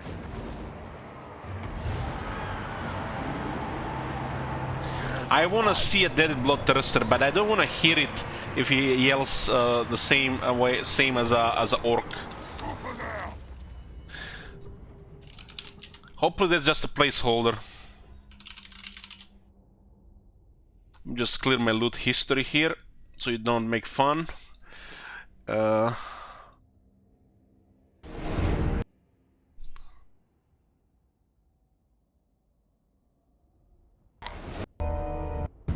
Can't wait to see you there. We invade the demons as we invade battle gameplay, and as we invade demons as we demons as we invade demons as we invade demons as we invade demons as we invade demons as we invade demons as we invade the realms of chaos. We can't. It's gotta be placeholder. That shit was so rushed. I don't think even the person they got for this teaser was even right to get, but you know, let's not go there. It sounds like an orc, right?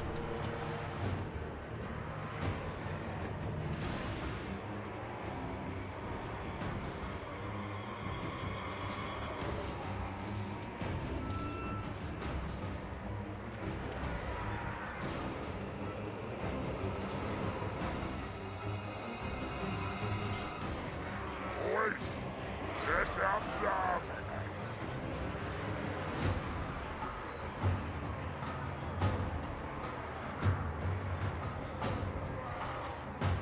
Warhammer.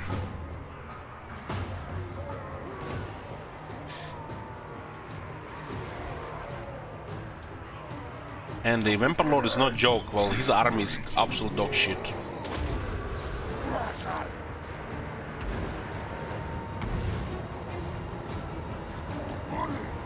Here we go.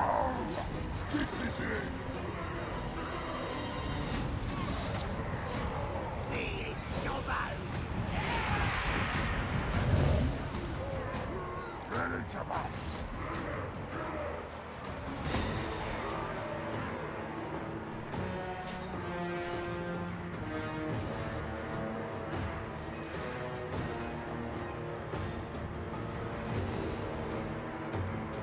Please don't let this be a close victory. That just salt upon the wounds. Let's get up. Before rework, he would have already probably killed 200 orc boys here.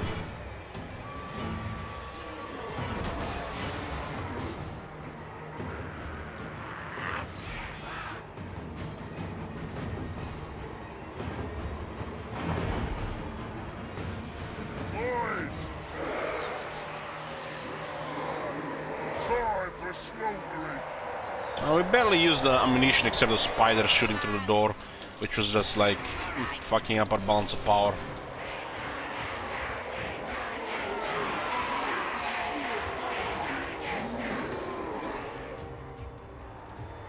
The vampire counts are dog shit, especially the rebels.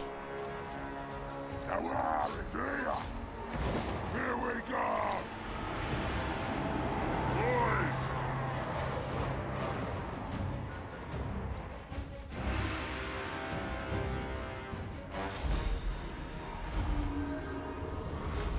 Man, I lost 9% of the army, nearly had us.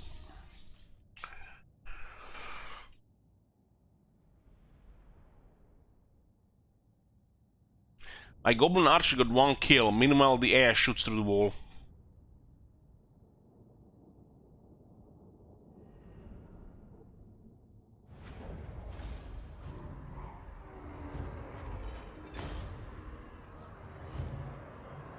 Over half our casualties is to the Vampire Lord.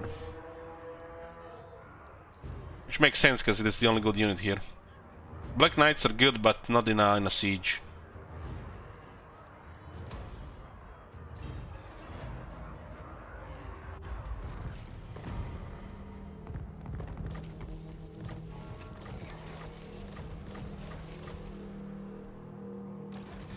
Now then, boys. Turn 94. Chaos is close. Start the wall. Sending a Roman to garrison on the other side.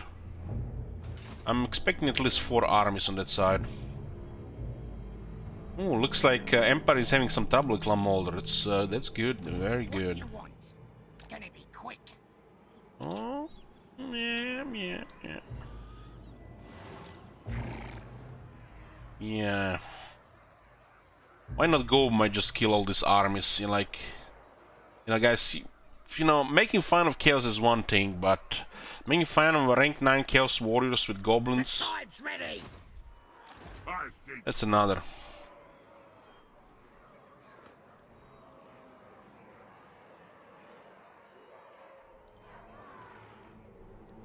The Chaos Knights are absolute nightmare for our army. now they'll see. Now's the time. Morg says what? Alright, I'm off. Since Grimgor is sending 2 armies east, we are going to be taking the stuff in the north, I guess. And for people wondering why we don't just snipe Grimgor, is, I hope you guys would learn by now. It should be fucking obvious. How many armies does Grimgor have? 5, 6? How many armies will we have when we confederate Grimgor? Another 1 army? They're going in all directions, taking Skaven settlements. They're fucking getting dismantled. And nothing they can do about it. Having Grimgor as military ally or confederating a little bit later? Perfection.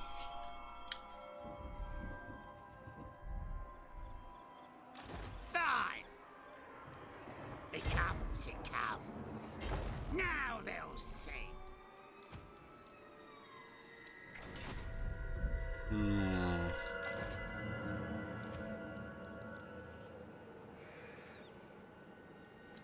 I can just switch war banners here. These guys should be okay here, as long as you don't fight full stack.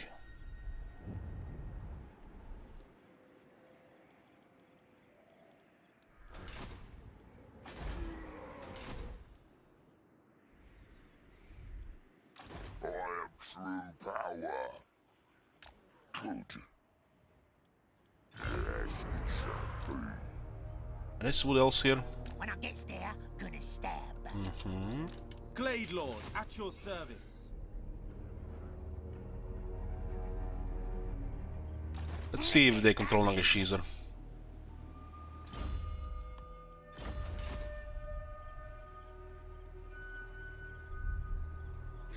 The tribe's ready. It's a wall here, huh? Army on the left, army on the right, nearly 50-50. Don't have the hack here to Spirit Leech the Warlock Engineer. So we expect more lightning spam, tempestuous region, huh? The hack is on the way.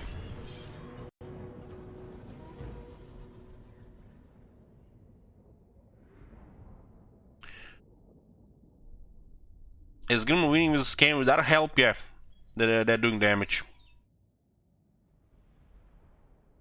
He's doing us a massive favor.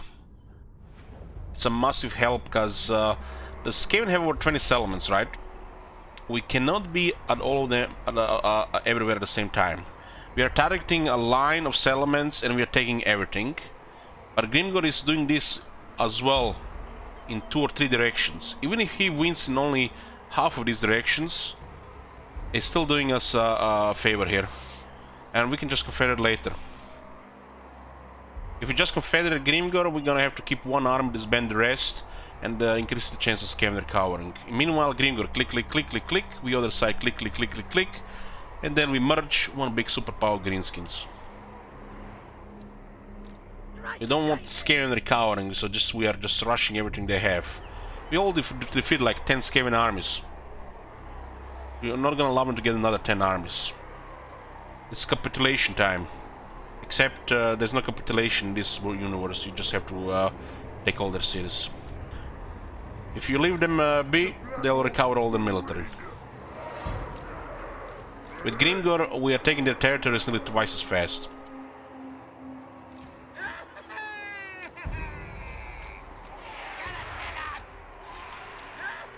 Even if Grimgor loses half his battles, it's still great help. Grimgor was about to get killed before we started the war with Skaven. Right, Simon. Make my spell strong.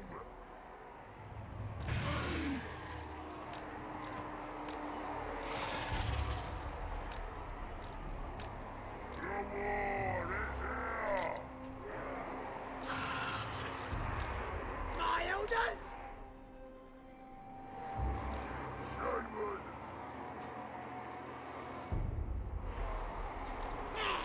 Moving fast.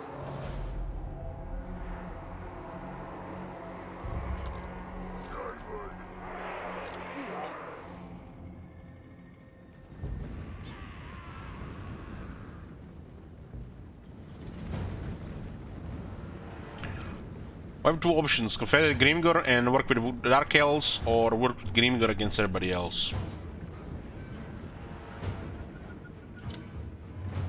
The territories that Grimgor have maybe give us 2 quality armies.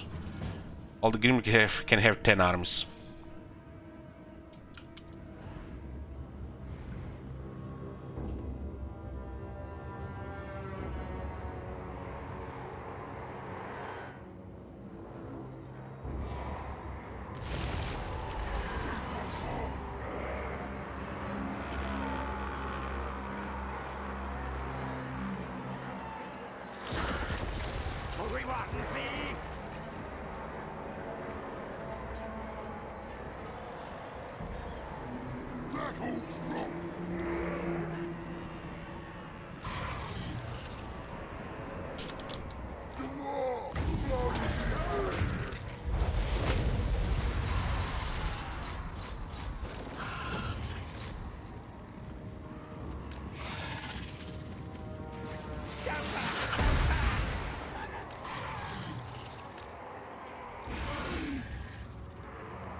Let's send the spiders.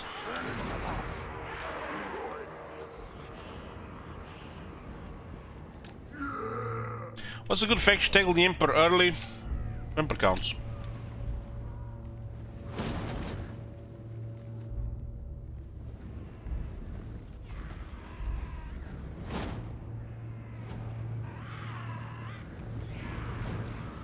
Great saving!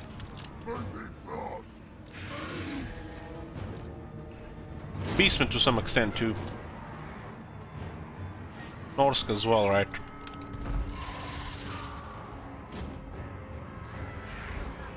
Use me. The war is here.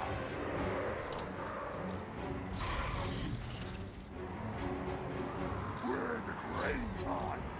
Where's the strength? Show us the enemy. The Black Hawks will win. Scarsink? Scarsink is not good for the Empire. The climate is bad there.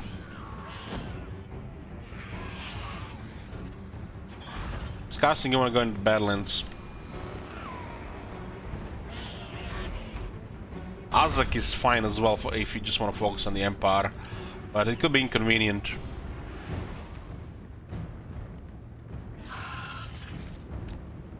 But the one that has the close engagement to the Empire is the Vampire Counts, since they are fighting for the same territory.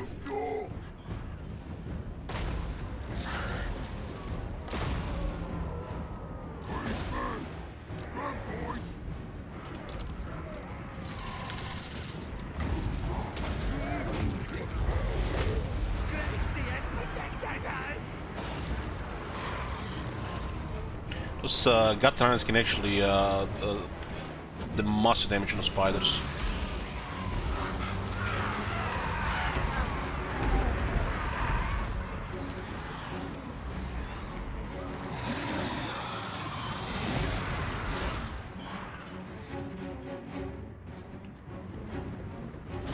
Show us the enemy.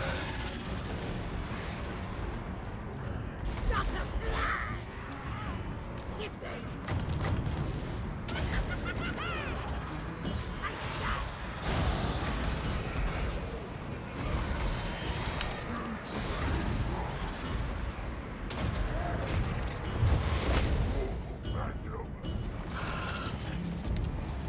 Black is the new green.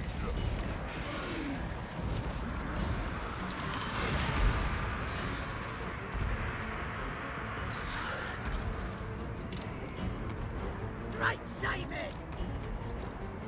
More calls.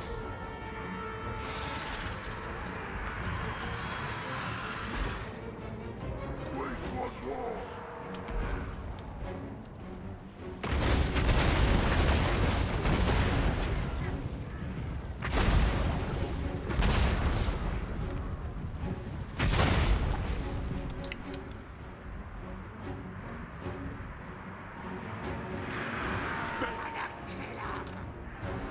Doing it!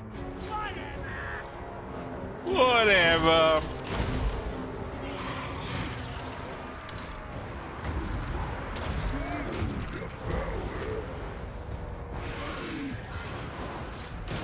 The Black Hawks will win.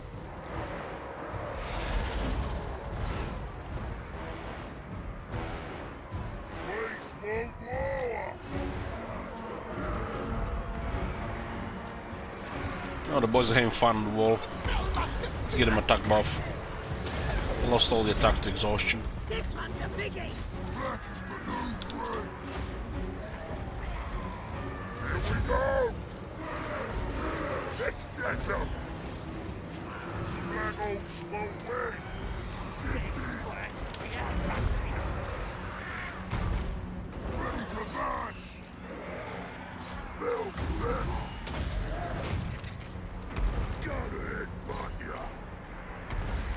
To battle. Ready to mash. Black Orcs, 74 weapon strength. Red Ogres, 83 weapon strength.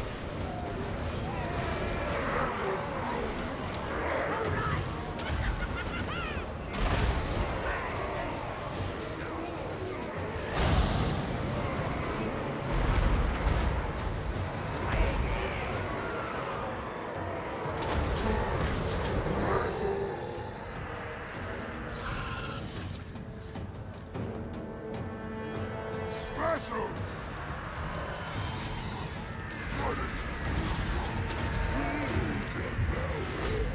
Gatlan is only brave when they gang up on a wizard like that. Moving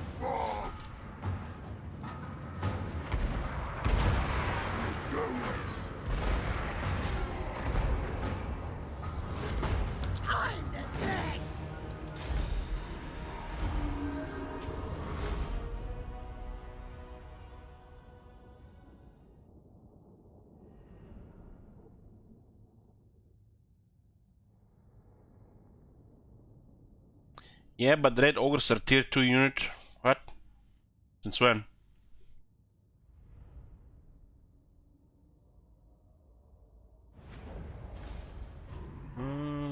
Yeah. But they are monsters.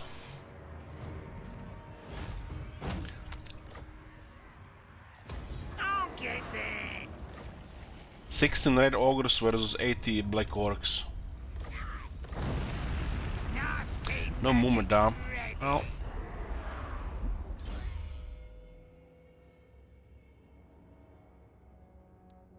I'll get a boys and then we'll go for blue.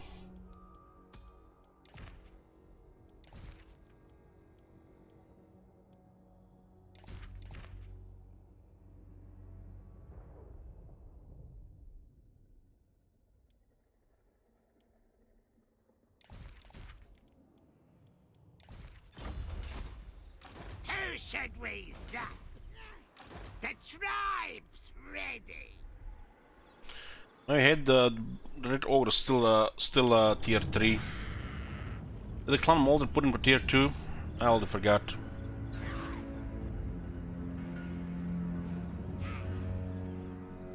What's the longest campaign you played and what faction you used? It was I feel like it was the Last Defenders campaign against Bucket Chaos mod. It was over 400 turns.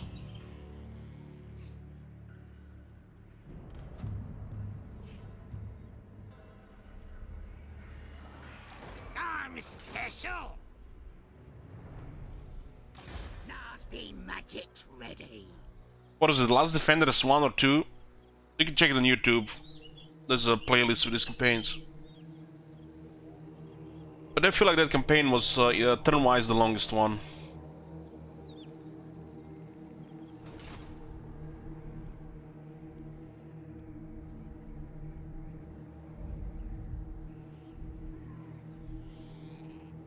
Nasty magic's ready.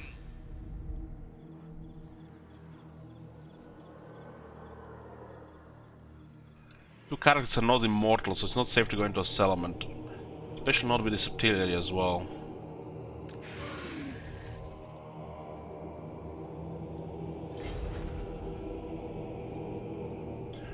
Yeah, we don't have anything else here at Katama, so we have this guy around.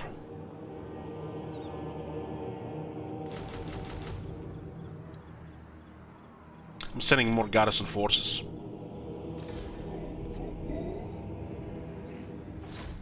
Show the boss what you's made of. River throw, Hag!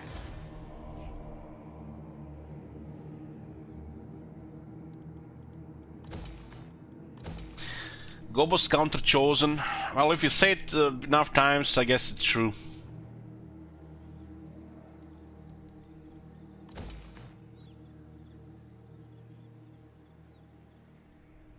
I feel lost after turn 56 in every campaign I play. I don't know why. I try to organize things a little bit. You know, what you control, what your armies are, what your heroes are. Play with notifications. Like, play the whole game with notifications. Just keep in mind the ambush in a camp with full movement is not notified. Might get a bit easier.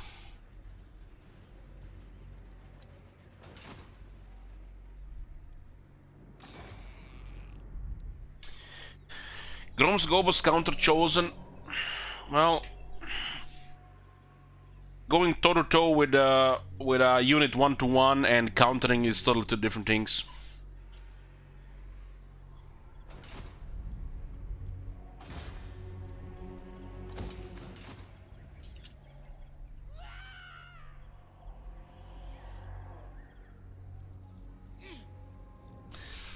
Well, are you gonna be playing Burning Crusade Tower? It's coming soon. But pre-patches in a week and Burning Crusade in 3 weeks.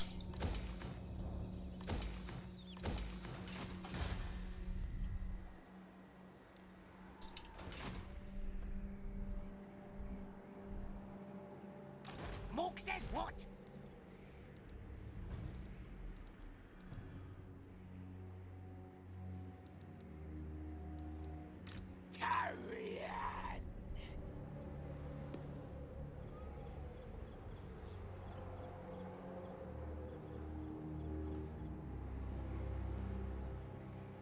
Any plans for Bonerattlaz campaign? Not anytime soon.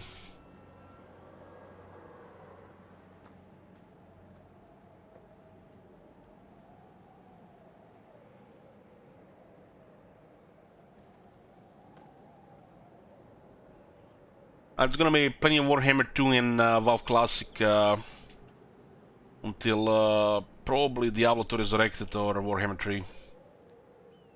With some random game in between. Gonna do Resident Evil 7 again on my birthday next month, since we've been doing horror game every year. See how the game goes if I'm not drunk. And some Gladius, Follow the Omega Soul is an option, but nothing really more than a few days or a week.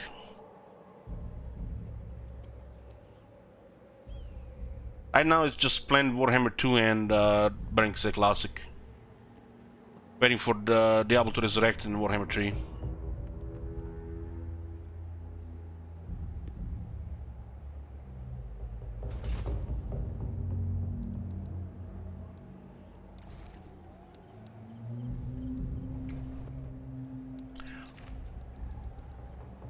How many Gobo Shamans we have with knowledgeable? I think we have 3. 1, 2, 3. It's 15 extra power.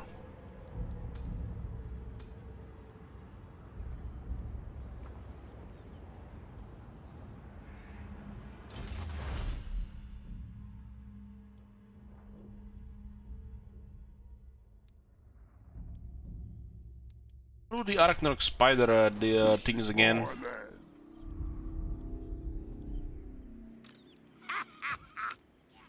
8 melee defense or 10 anti-large. God damn. At least still better than the Giants, though.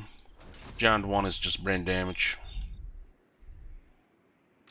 This is one of the highest damage units in the game. On a single entity. And you can get 10 anti-infantry or 25% more damage. When it has 65 base melee attack. Like, how is this even a choice? On a single entity. It's almost like these bonus infantry should be like 30 or 40. What the fuck is 10? And when I see 8-0 next to it, I just cringe.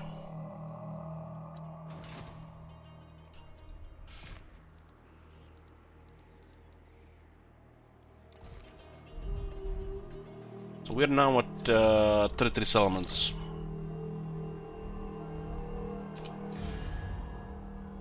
Alien Isolation, I've completed Alien Isolation.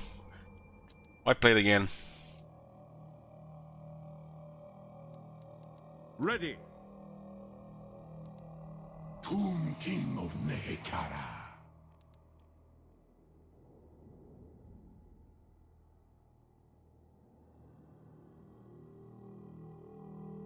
Looks like more castles are melting as well.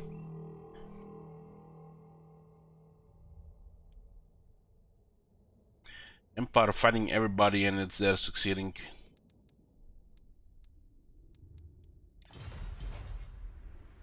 Well, Victor, if you missed Alien Isolation, below the stream there is a link to the whole playlist from start to finish. There is a technology gives you 10 scrap per turn, which is more than enough. Chaos is running directly into Molder in our territory at the same time. Since they got rank 9 units, they're actually scary. And this is a great thing. Without experience, this would be just a joke, but with rank 9, gotta be a little bit careful, respect that. Never.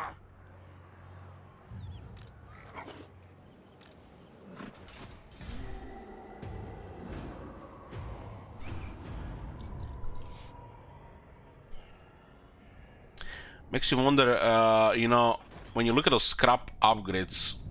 Oh, that's the armor from the south. How disillusioned they are really with the set of things. Giant, no missile resist, scrap upgrade 10 anti-infantry, 25% damage on a high damage, high attack unit. Where is the physical resistance? Where is the missile resistance? They just put some arbitrary shit there. People making fun for giants for years. Ever since Warhammer 2 started, really. But they put anti-infantry. 10. More damage when they only has more enough damage and attack. It's like the only technology for Arctic Spider plus 10 armor. On one of the highest armor units in the game. Down, Fuck off. We can talk. And these guys are the developers. They should know better. They lowered the Arachnoric Spider for 150 to 120 armor. And they then put a technology for plus 10 armor. How out of touch you have to be with this shit?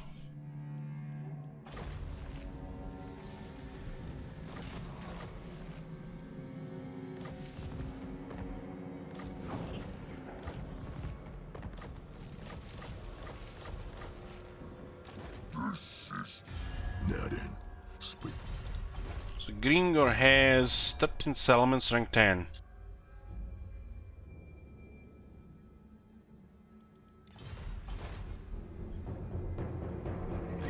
Yeah, they made the spiders more specialized. They made them gave them anti-large.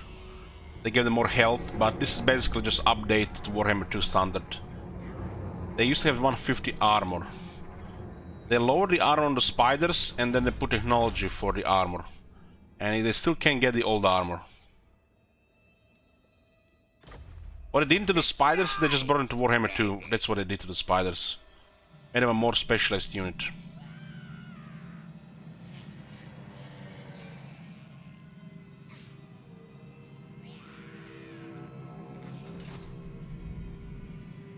Start the war!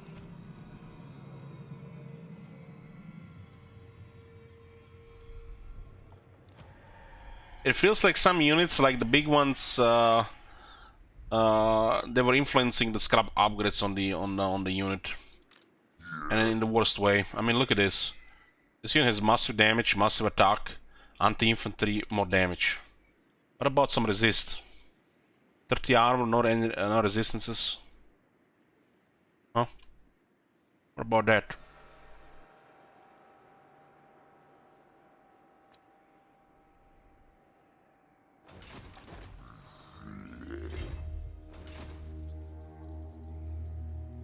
What you want? Alright, I'm off. Yeah, the scrap upgrade for 8 defense on Spider is nice. Who should we zap? Oh, But why touch its armor and then put armor on technology? What the fuck will 10 armor do for Ragnarok Spider?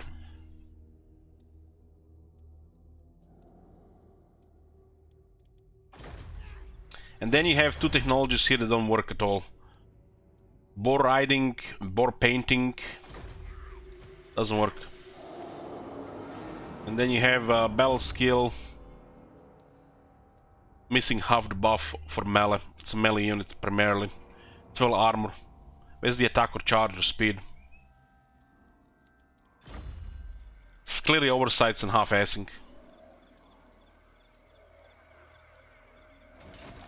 nasty magic's ready. This is gonna be stabby. Is there like some list of must-build buildings in each province? List? No, but you get to learn this over time. In a minor region, the most important thing is the wall,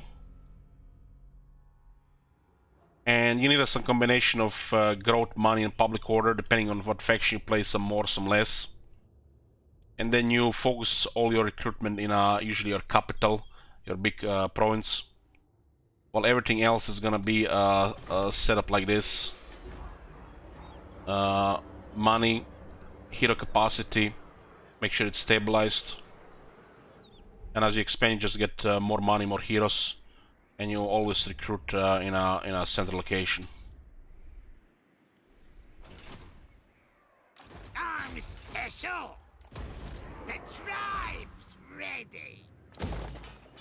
Now they'll see.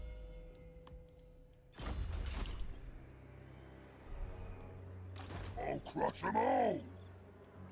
Wyvern's teeth, yes! No, scum! Orcs will. Oh boy. When I gets there, gonna 5 coming here. Who should we attack? We'd put this guy in the settlement if all the heroes were immortal, but we have Shaman and a Black Orc boss that are not immortal here. This army is not really for defending the city, anyways. No! Now they'll see. Looks like Karak Vlag is history. Now's the time! Nasty magic's ready. Move!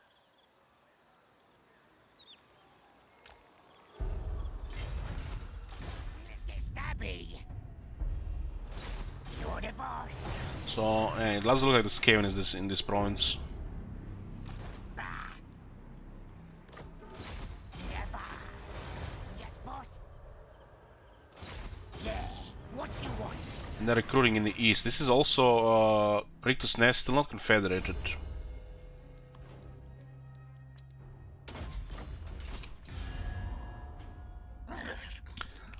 So they have no military at all. Now's the time!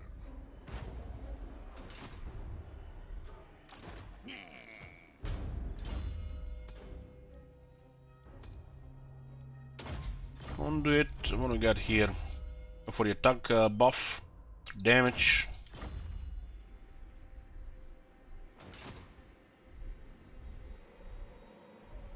It looks like the Emperor hasn't done much to the Clan Molder. Clan Molder has resisted so far. It's not safe going through this territory, it's just gonna get assassinated. It'll go around. It's gonna take longer though.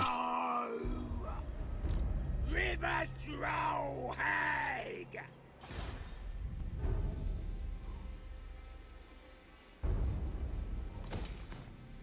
Dwarves have plenty of skills for battle skills, Narzik, so you can get them. The alternative is going blue, which is not worth it, or getting more character skills, which all has limited amount. You don't really need them, but you have extra points for a battle skill. Getting them or not getting them is fine. Like whatever you want.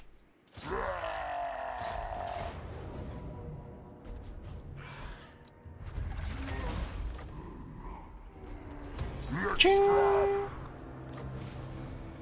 look at the skills carcass now. Nice. Oh, perfect video on Azak. Beautiful.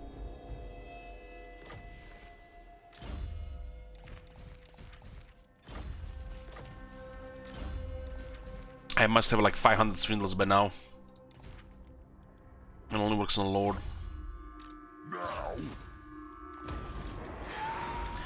One thing is sure, Narzuk, getting the battle skills for the Iron Drakes will make it very one-sided in the auto resolve and balance of power. So if you like, you know, maximal advantage in balance of power and auto resolve, get those skills. Those units are all the amazing for balance of power.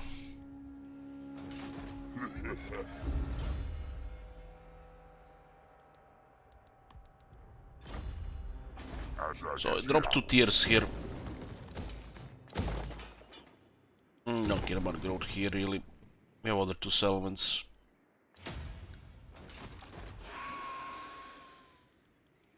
So Azak has perfect vigor now. We get more campaign movement range.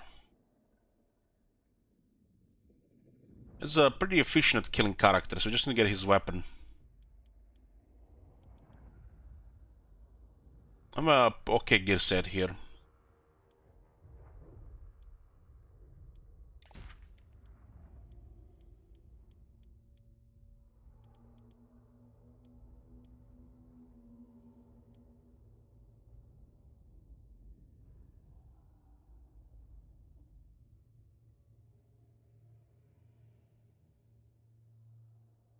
So the Confident Defender does help with defense. Got only 1 point here for defense. It's not really critical. He's not gonna be tanking. He's there to just do damage. He's a damage dealer.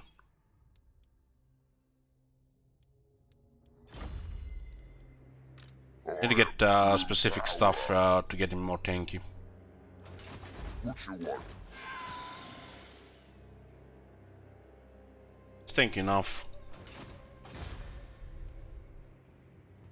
I would start some biggins. Well, we have them currently on rank 7.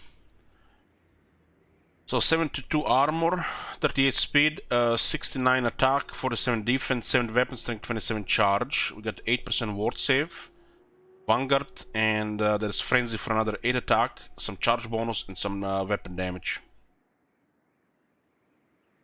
Good enough that you don't have to switch to the Black Orcs in a rush.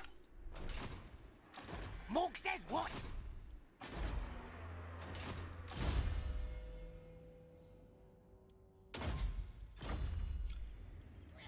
Anything you say.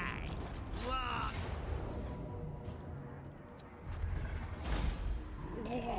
Cheers, Vulcan. Look here then. Vengeance soon. Nasty. Shield with rank 6. In the boys. This is Orc army. Yeah.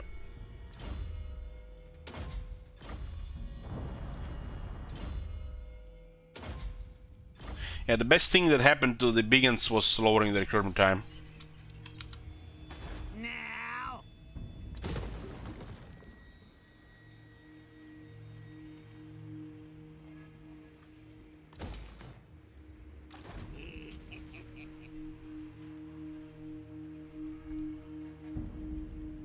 Yeah, the Black Orcs do get 10% speed here, which is one of the best things they got as well.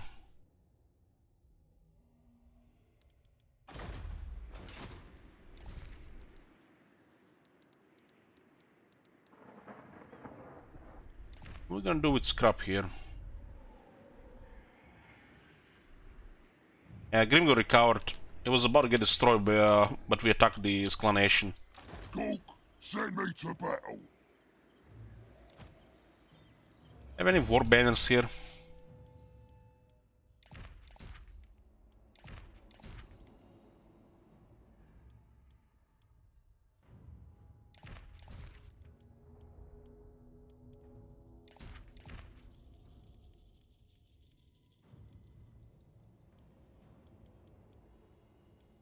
I have only 3 there.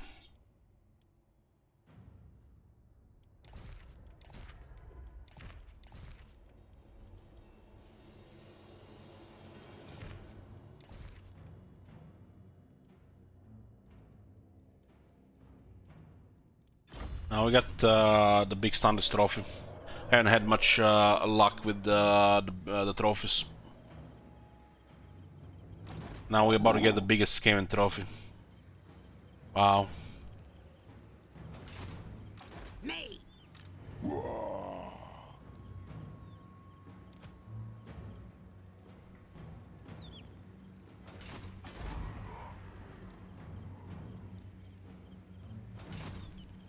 No. Looks like they're gonna go for Karak Vlag there. Go might will just stay close and we'll pick up the survivors. We'll fight them at Sib Gore. Still Pinnacle too.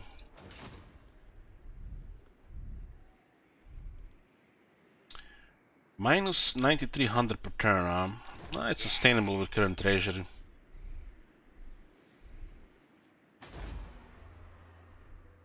Oh, what you want? Let's talk.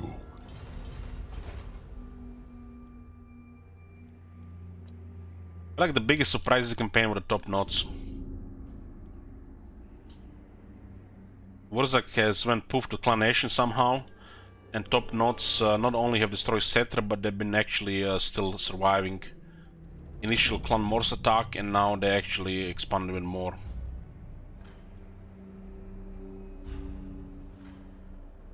Could be 2 armies in this area and 2 armies in this area, and that's pretty much it from the Skaven. They're outnumbered, so they can't do shit anymore.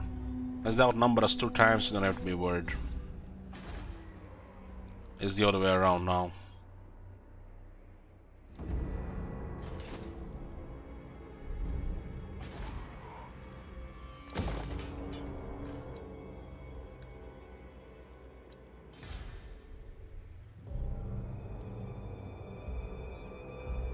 Let this auto repair.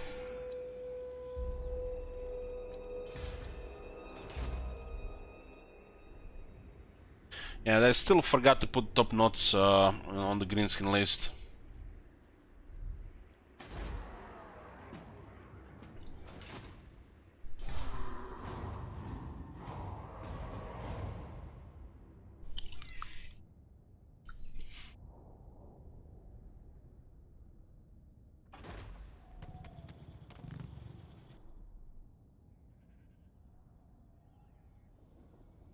Grimgor lost 2 armies there.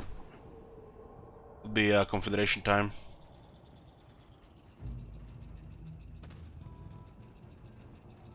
We'll fight the rest of the skin ourselves if Confederation is available. If not, we'll just leave him be.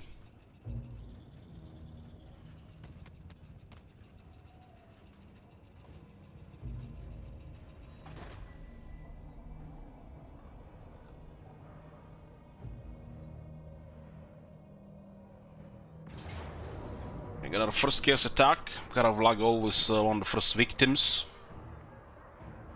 Let's see if we can get rid of that hell cannon. Maybe a giant. We're gonna go get coffee though. What is this?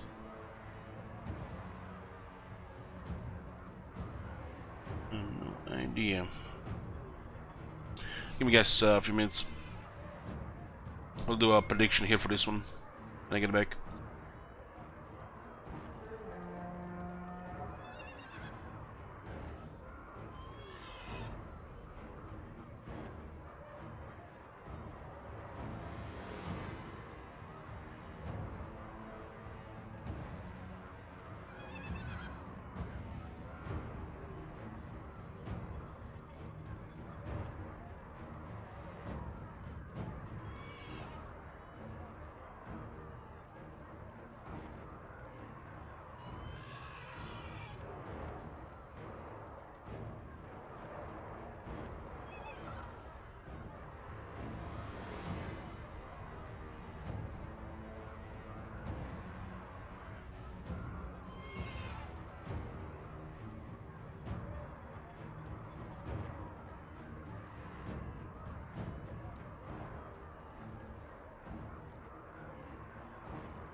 Be back, boys. Got a coffee. So we'll put a prediction here. How many units? How many units will Chaos lose? So, meaning how many units will they get be destroyed here?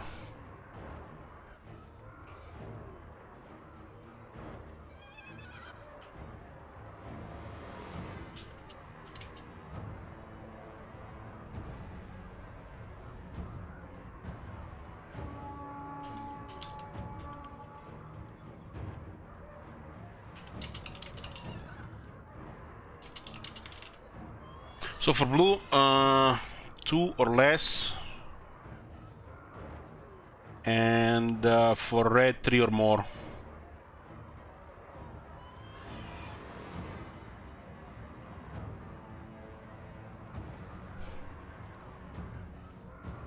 Their rank 9 armored units look quite terrifying for our garrisons. Because we have to beat them in melee, and if they have rank 9, they are really hard to beat in melee.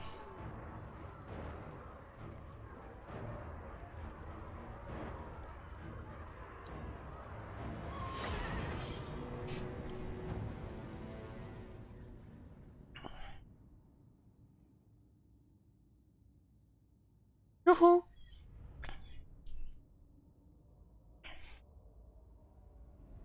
Hoping we get rid of a hell cannon, maybe a giant.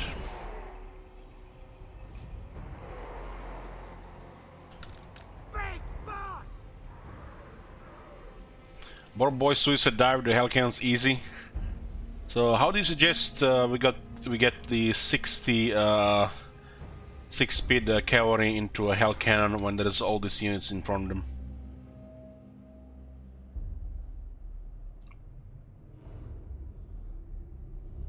And they have Chaos Knights ahead as well.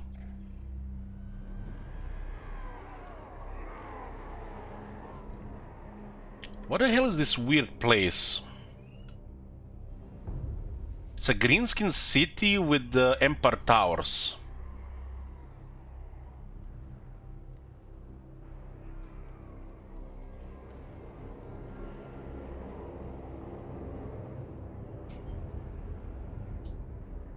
It's a greenskin city with Empire walls.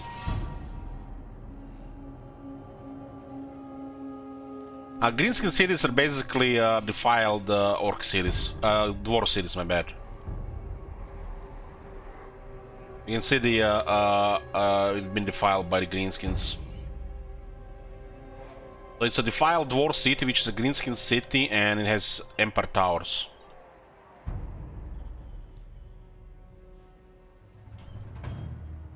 Defiled, I don't know what you want to call it. You mean improved? Okay, improved. C-team.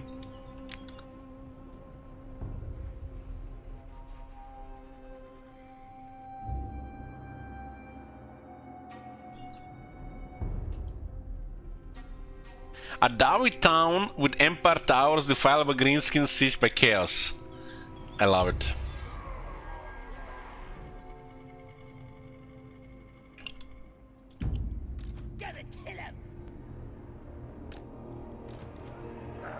We are gonna snipe the giant, and hopefully we get the hell cannon as well.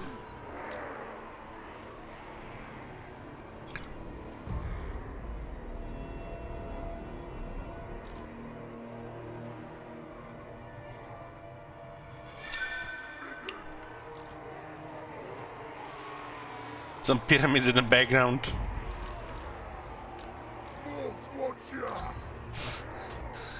Don't you guys remember when we found pyramids in Loren? It's like, hold on.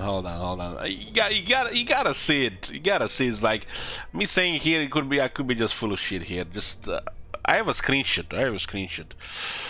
So I'll be quick. We'll click Warhammer 2. Yep. Where's the desert, yo?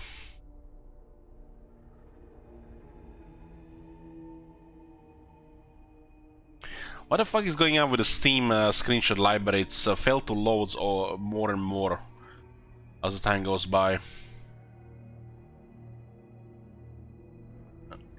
Okay. There's so many screenshots. Oh man, look at this beautiful screenshot here. I'm gonna have to show you these guys. And yeah. Steam, what the fuck? Load my screenshots.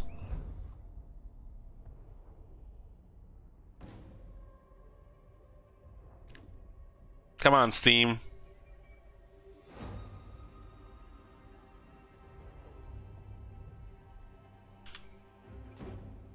Look at this screenshot. Where the hell is the other one?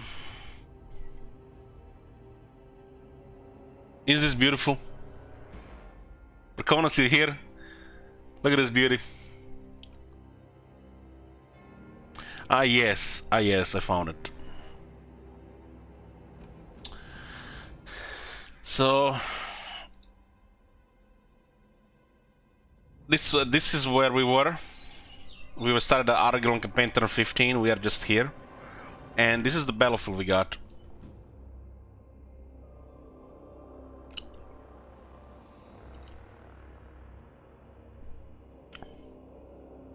This is the battlefield we got. This is where we were, and this is the battlefield we got. But this is not even the worst thing, guys. The worst thing was the Reddit.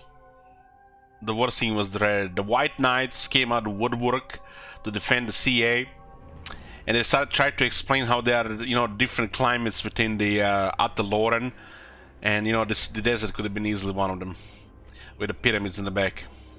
It's like we were here at the edge here, and all of a sudden we are in ancient Egypt here. You know, look at those pyramids in the back, in the forest. You can find the topic somewhere on the Reddit. It's probably archived somewhere. You can still read it.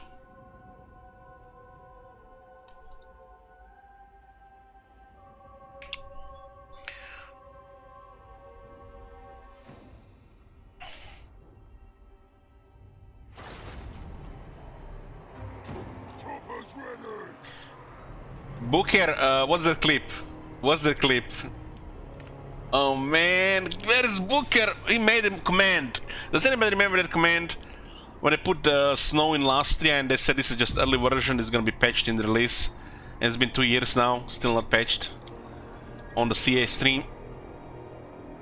Snow, jungle, Lastria.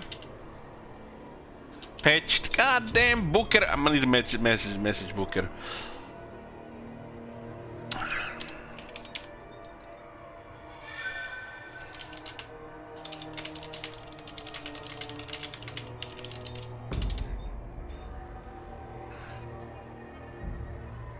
You got it? Pre-release?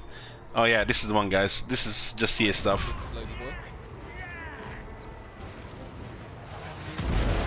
Oh! I don't think this is like on that. No, this is not on that. I think we're actually getting a bug here because we're on snowing now. Black Ark? No, I mean, we've got snow in Lastria. Snow in Lastria. Oh yeah. Yeah. So I will forward that one on. It will forward that once. Pre-release code. Pre-release. Bugs, yeah. It's gonna be fixed. 2 years later, boys, still there. Oh! He forwarded where? To the cycle bin? Here we go! Fingers!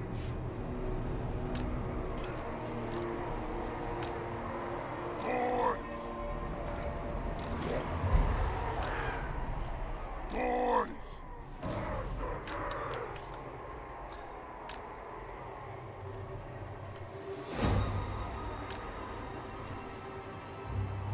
More boys!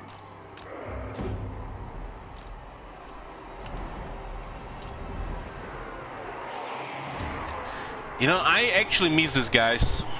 When they got the new guy, and I actually miss the guys. It's like one of those, you never know what you had, don't appreciate what you had until you know it's gone, and then it's gone, and we get worse and worse and worse, and it's a downgrade each time. But the fact that we're actually missing these guys. The war is here! It's like they even stopped streaming, man. The chat was eating them alive, and they blame it on toxic chat when they're just exposed to exist, right? It's chat fault, right? You have to create a toxic environment to get toxic chat, right? It's like it doesn't go one way from one side, right? It's sad. It's really sad. One of the last streams I watched from CA to play campaign, it was so fucking toxic. I would have just banned all of them. I guess that's why they don't stream anymore. They just blame it for the chat existing when they just what's the word? They created this. They created this. They gave them the materials for this type of thing.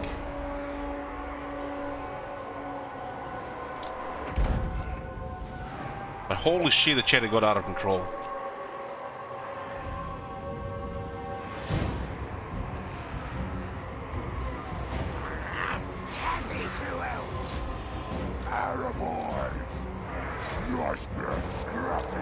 It's like having a job to make a presentation and you don't prepare, and then you wonder why the chat is toxic.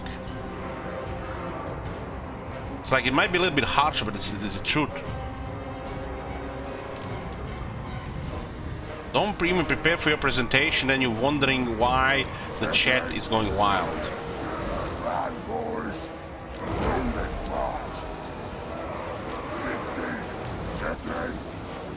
They actually send a giant on the door.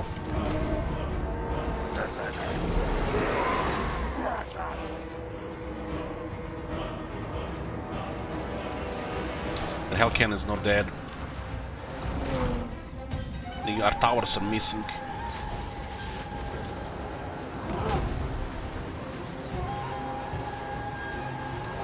Got the giant at least.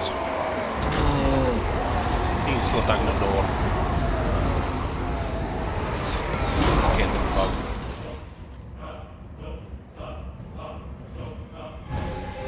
Come on, kill one more guy there. Please, gobbers! Here we go!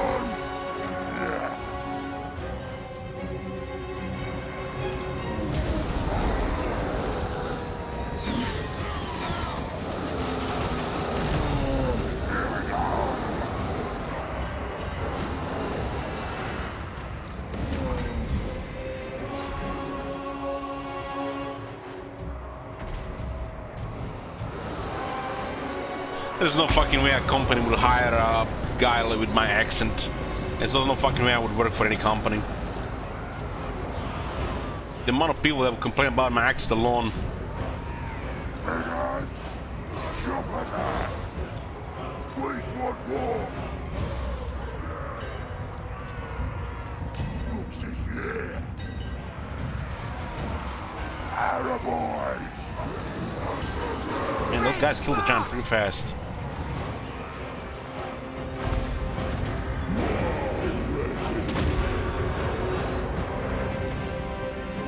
The giant is so sad.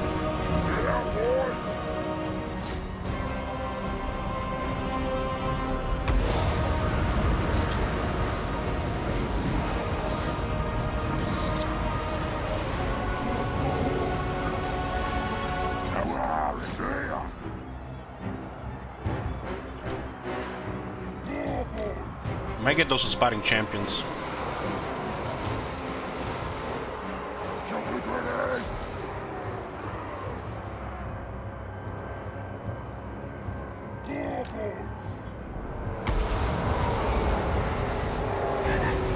I'm in different languages, speak just creation in English.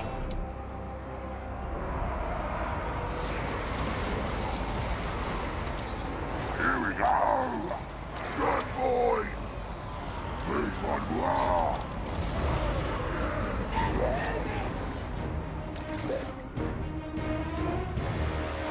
What about Welsh? Under Welsh English? My bad, my bad, my bad! Let's go there. Okay. Chosen. Can't leave.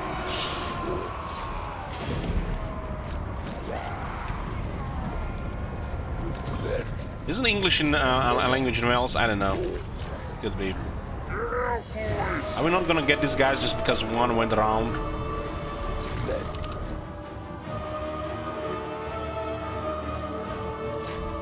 Come on, trolls, get us sparring champions.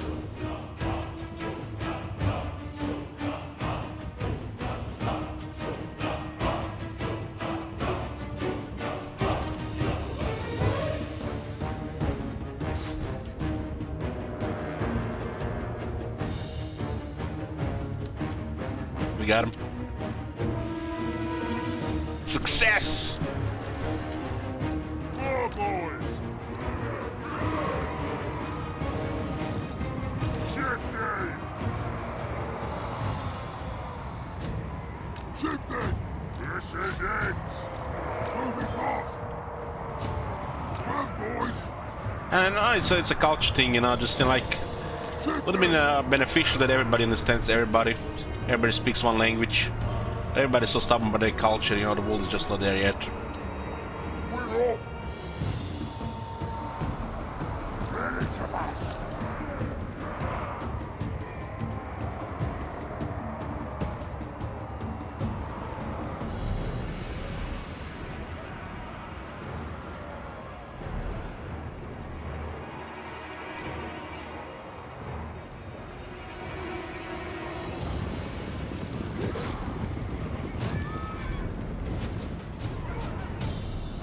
It's one guy, it's dead. It's under 5%. Sparring champions just didn't get updated for Warhammer 2.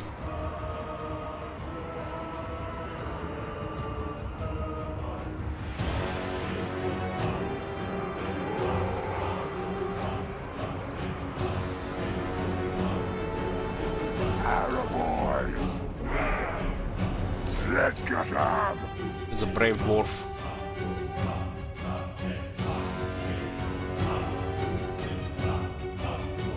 That was a success here. 3 units is more than good.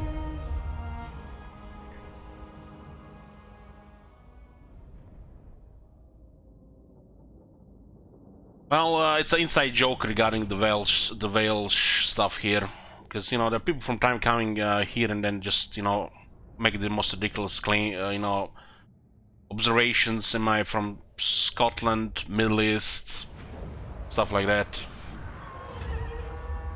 Irish.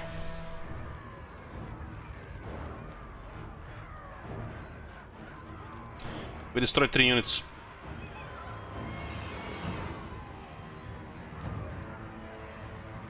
The new people usually, don't get the old jokes, the inside jokes. But new people? What are new people? Been new people in here since 2018. We got 3 of them, huh?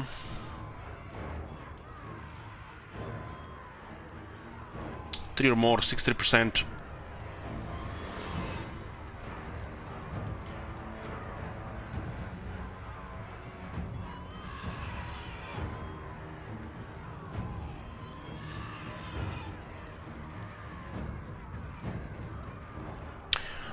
Most of the viewers come from US, of course.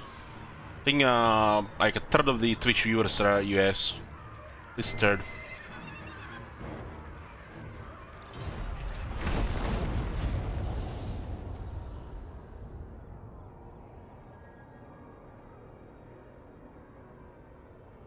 Some of them don't appreciate our bad American jokes.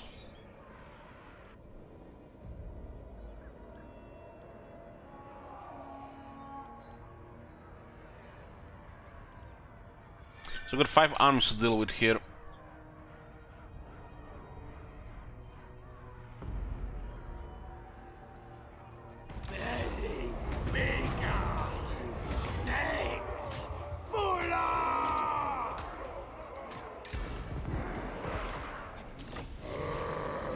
And World Walkers has smacked everybody this campaign.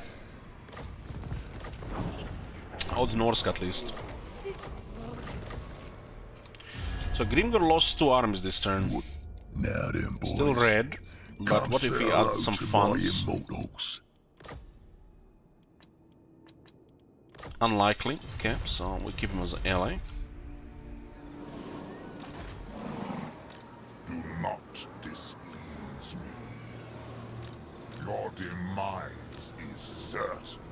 You get 15% replenishment here.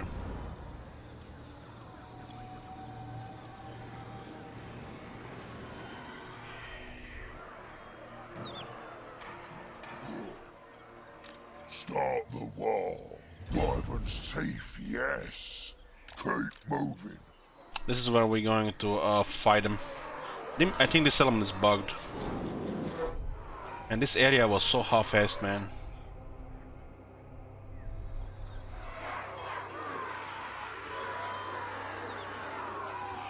Yes, not something here. Send me to battle.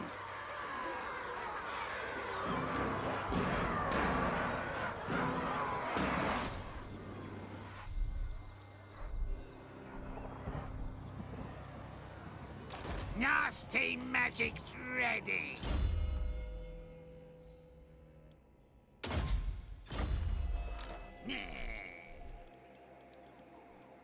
This is a clan Rictus clan nest. Just gonna rush that. This area here, it doesn't look like it's gonna last long. But it should be enough so we clear them on the other side.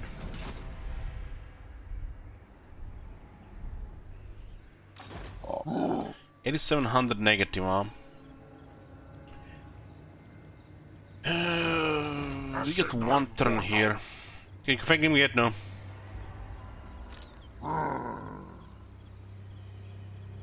We would have to get out of the way to confederate him with betrayal.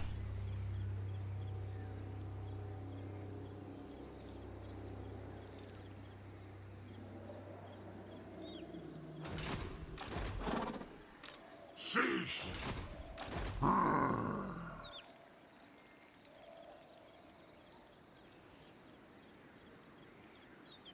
Let's get some AP here, and we'll get more trolls.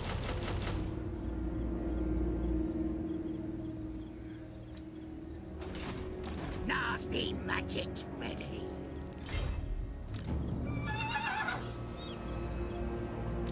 Now they'll see. He's immortal. Crush them all. It's the workshop boys.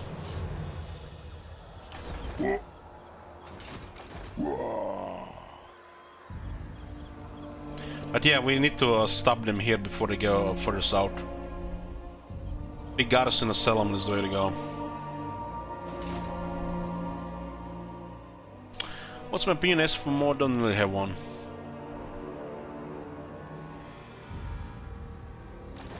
No, I blame you. Oh, look at this! Quick has come with a big army here. One turn to hold Salem now. Oh, we're going north now. It was just enough time. This is good.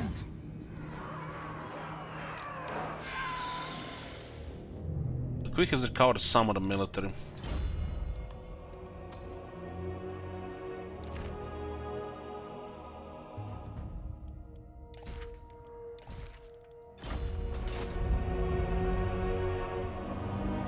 River throw hag.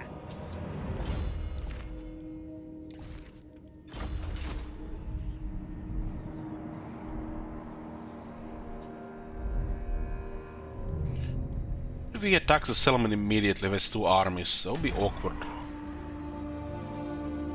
I'm not sure we can instantly go back in the settlement considering the characters are here. Oh, you spawn on top of the settlement, that's fine then.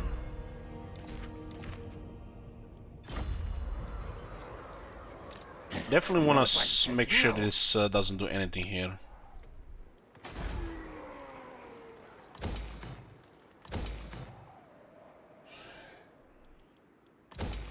There's an army moving around here, this area here, and Grimgor lost here and here.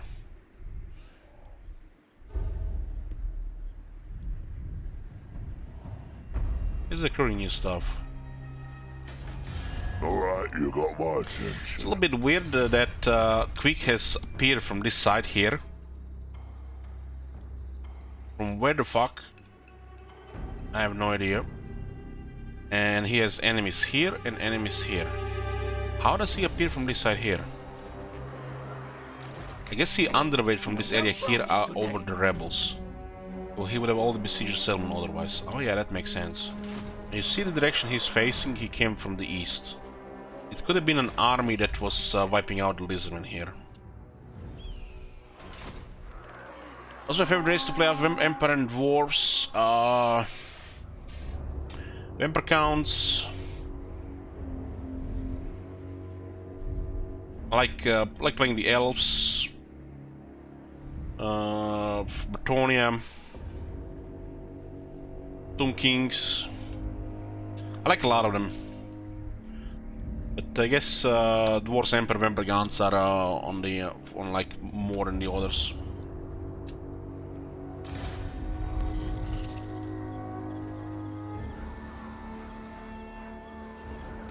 I think not. So we do have Immortality and Gold Might, we have Renown and Feared, we have more movement. We could attack one of these armies and then flee east. Guessing I'm mortal. This army on the front is fine, there's no Chosen, only 2 Chaos Knights. Yeah. I'm attacking a little bit from the below, so the army that retreats goes north. Yeah, on it.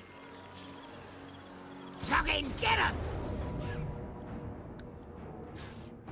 Yeah. Get the first battle against the Chaos in the open field with our Goblin army.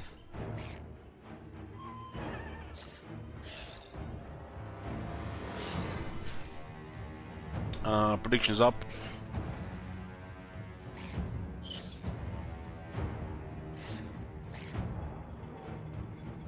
Like the main issues are the Chaos Knights here, really.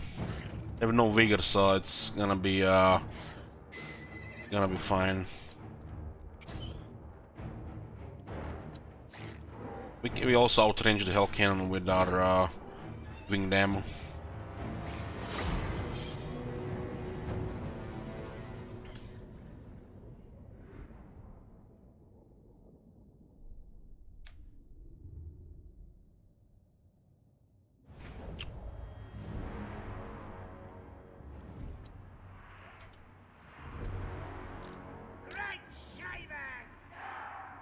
You really want to focus at Hell Cannon. We have multiple ways to deal with Hell Cannon. Like Spirit Leech, we have various missiles, and artillery. Heck, we could even just wait for the Nessus Skulkers to attack from the behind. But I'm gonna use those Nessus Skulkers to help with Chaos Knights.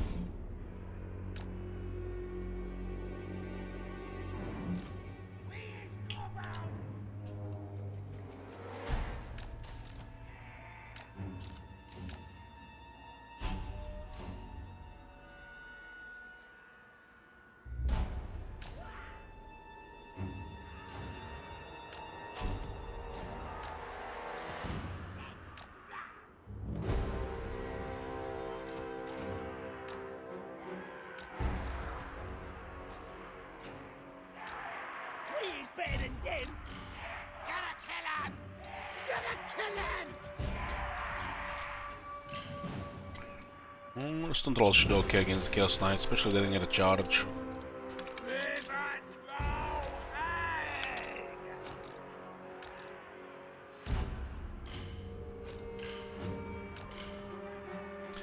Some guard mode and focus fire the Hell Cannon. We have Orca Spirit Leech, we can do it on full cannon as well. 3 times range. But Bob and the trolls on the other side there.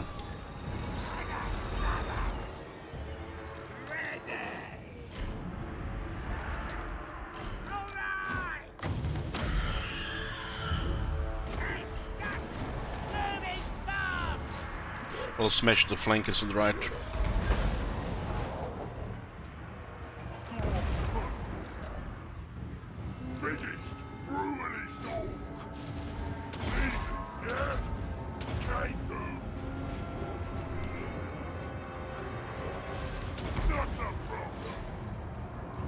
Gives the buff to the trolls, which makes it easier to attack. I guess we can have the range there.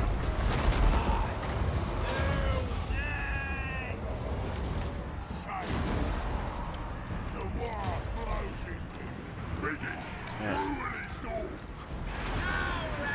do about the rest of this? Here we go. Cannon is still up.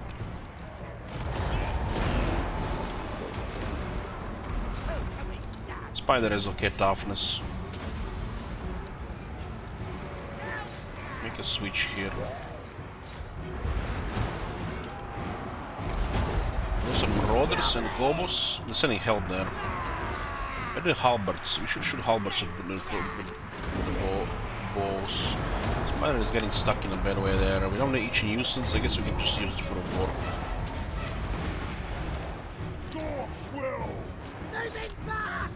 This is okay here. Hell cannon is down.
I think we should put a Chetter or Night Goblin Squeak Hoppers in this army.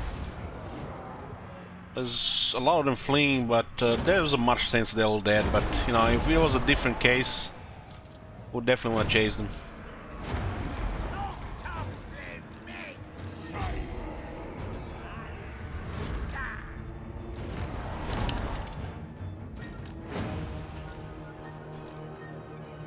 It's pretty clean.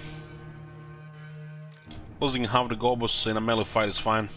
It's acceptable. Or half would have been damage. Plus victory, raised by 70% of the chat, other than Pyrrhic.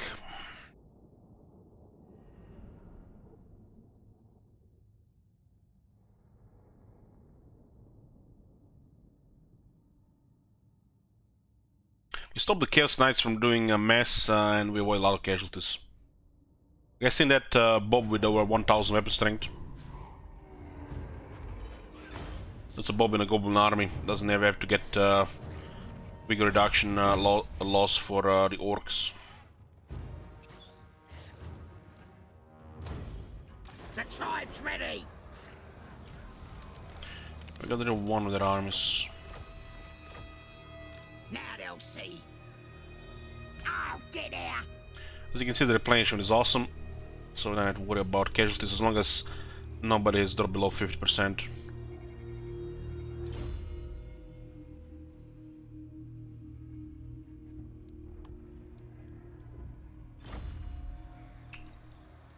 We should be putting this unit in the army. Dirkit Squeaks.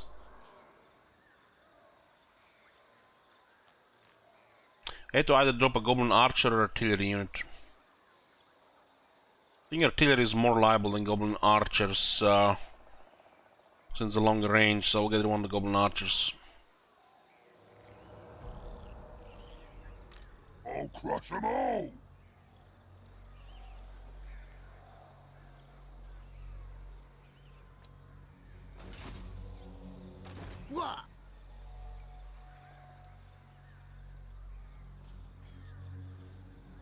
Still lacking veteran skills here.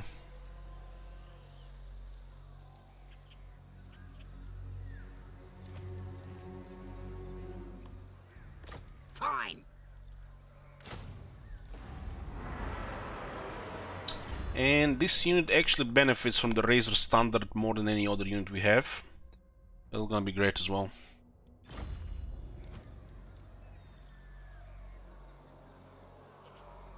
I'm gonna give them toughness. They need some toughness. I'm happy with their offense. No need blinkers. This unit needs toughness. These are very good options here, but this is a little bit overkill. Better a little balance it a bit more with toughness. You want to keep them alive so they're viable for more than a battle per turn, or they actually survive the battle. All this will just make them into a glass cannon. So we give them speed and armor, which is just what they need. Being night goblins, they get pretty poor buffs from technology, but there is the nested squigs, which is great. So good, then you don't even have to put 3 points here. You basically just get nested squigs for 1 point instead of these 3 points here, and sneaky stabbers will power them anyways.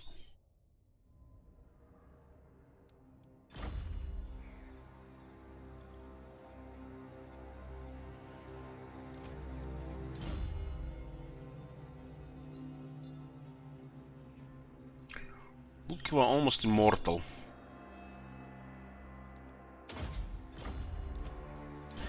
Gork getting there.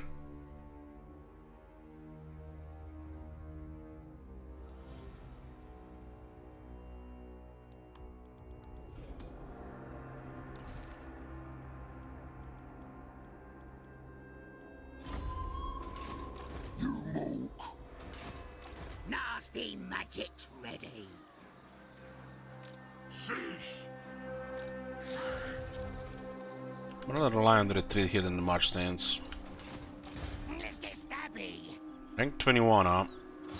Yeah. Let's see what I got here. We have to find the one that doesn't have a pair.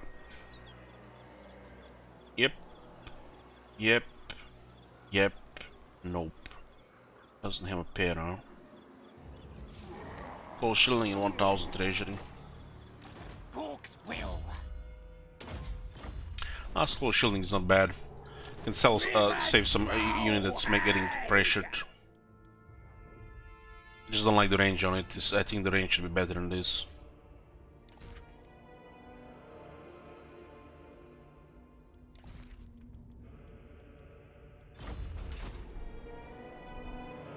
Now. What you want? They're recovering military in the... is this Broken Teeth? Broken Teeth, yeah. Disappointed. Yes, boss. When I gets there, gonna stab. Let's get stabby. We can expect an attack on Krugvik Mountain, so we'll try to block until we come back south. Dread Lord of the Druki. Now they'll see. We got Shield Wizard available as well. I guess we send him east. We have avoiding the war of the Empire made it pretty convenient for us. It comes. Now. I'm not gonna upgrade this artillery yet. I might use upgrade on the emergency garrison. Those trolls might need leadership for the fight.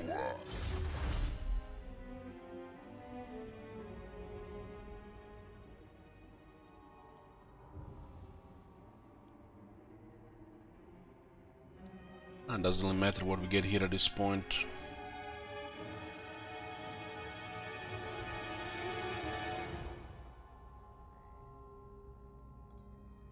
They're diplomacy of the Empire, no.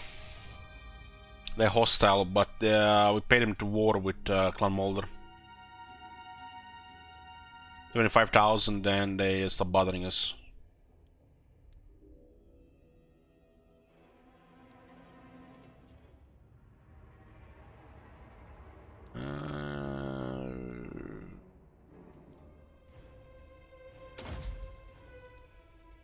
Get this, get this. I'm gonna save the scrap here. We're almost done with technology tree.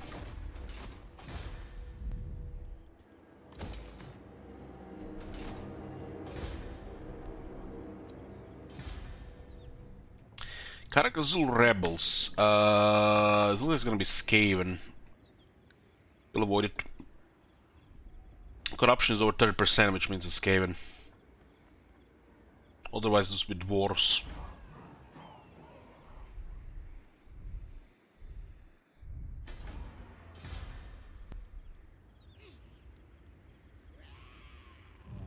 Let's get public order on this one.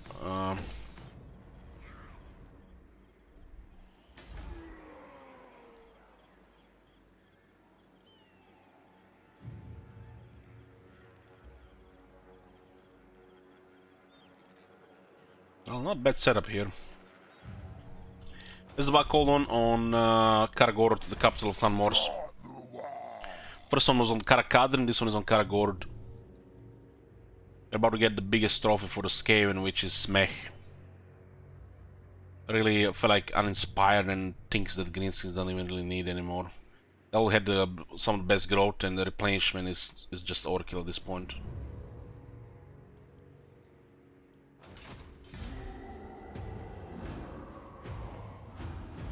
Stronger howdies.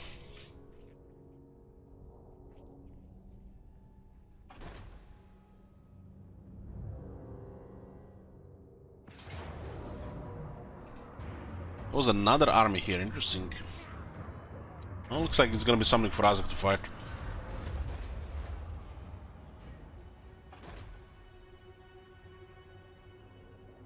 So, Clan Morse is getting some armies going.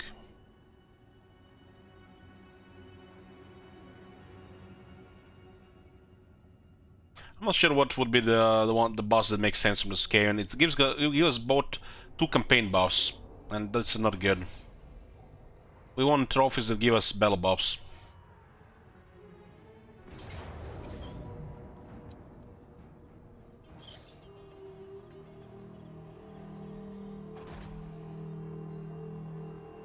We got 4 armies coming here, 1 was destroyed.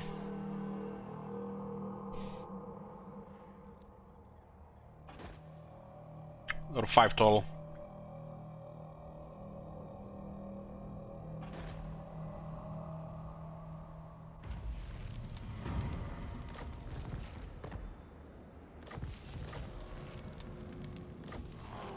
Oh, Glorious One ends. So it looks like, depending on the target, since there are 3 different ones, you get 10, 20, or 30. The first one was the smallest, so you got 10. This one is the biggest, so you got 30. This puts you back into Straggler. And we got the biggest Redis trophy now, and we lost our previous trophy, which was damage and our construction costs. So it's 10, 20, 30. And this is just good. It's good if you get a good target like that. Do we get a Lava Ragnarok Spider? Ooh, shit.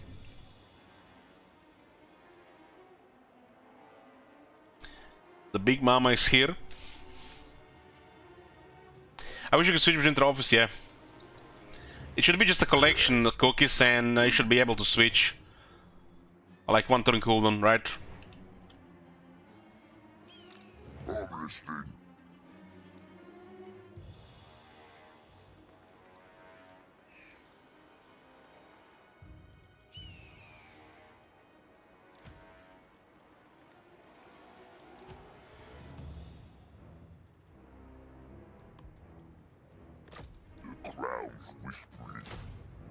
Oh yeah! The Lava Arachnarok Spider has armor-piercing projectiles, flaming attacks, and massive fire resist, and thermal thorax. Mortis engine effect, how we call it. AoE damage when in melee. It's actually doesn't have to be in melee. Everything around it is just melting slowly. And there is a Arachnor option, which is bombardment around the spider. Look at this flavor text. You see that glowing spot there? Yeah, poke it. Psh, whoosh, whoosh. It's gone. Dead, right? Mushroom.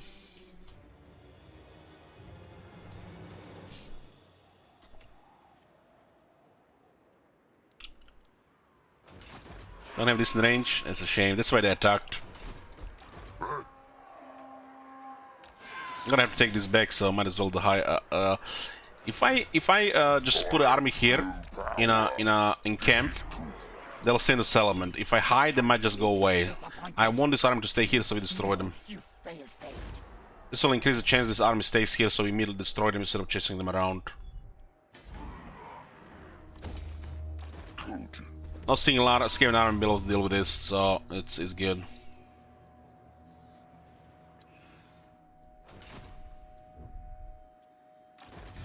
Now then, speak quick. Grimgor Confederation available, well as we get it. Lost a couple of armies in the last few turns to the Clan Morse, and this led to it. Okay, the Greenskins are united. We are becoming Greenskins, no longer Bonerattlaz. Now we can work together with Nagarant, because we have no allies. Oh. Death lurks behind every syllable. I accept. I suppose. Fine. Money doesn't matter to us, You stand before the supreme. so we'll try to get on the good side of Malekith here. Choose your words. He clearly has no hostile intentions towards us, so war should be avoided here.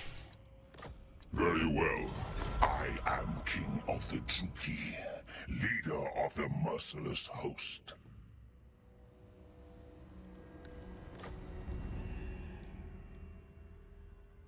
We're not gonna join in wars yet. Let's see how the gifts kick in.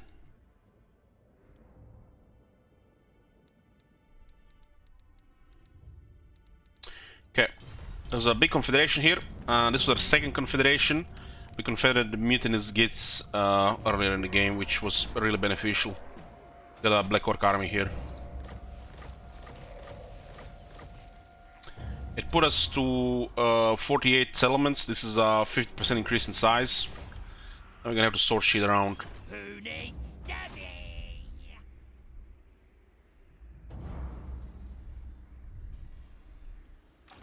Nasty magic's ready.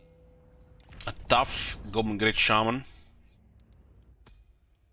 Okay. You're fired. We don't care about him. We need to wall up these places. This is another big boss. How many big bosses we have right now? Ooh, shit, we can get so many of them now. Nice. The AI likes to build this building. I'll get a tough Black Orc big boss. Not great, not terrible. We take it. Some of the big bosses could also be assault on the campaign map as well. Doesn't have to be all in battle. There's another guy here that just recruited rank 9. A cunning Night Goblin war boss. Jesus Christ.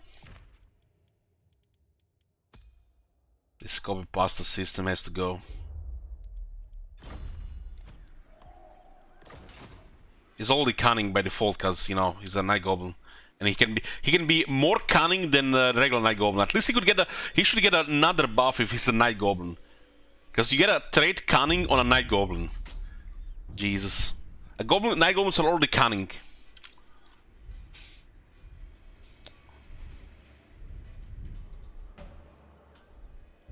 We got the big prize, boys. The most glorious greenskin settlement, Black Crag.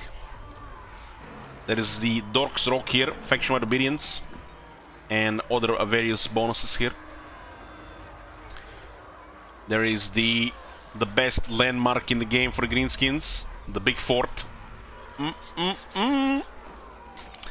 Capacity for the Black Orc big bosses, unlock the criminal big bosses, lower the upkeep on the Black Orcs and the biggins, and gives a massive amount of ranks to the Black Orcs here. This is our central recruitment here. Lower the recruitment of the Black Orcs. That's the you know, the perversion element. and unlocks the recruitment of the Black Orcs.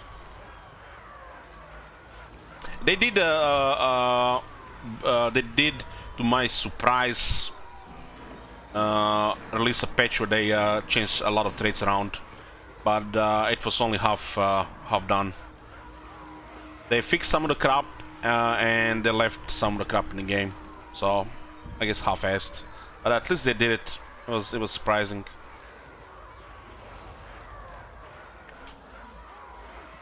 Some impressive infrastructure here. It's missing important buildings here though.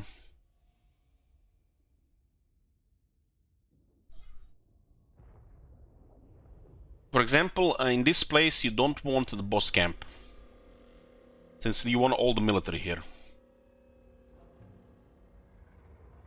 So boss camp goes. You do get obedience from Dork's Rock, right? This guy does give +1 low recruit rank, and you get more bosses, but you can get this anywhere elsewhere.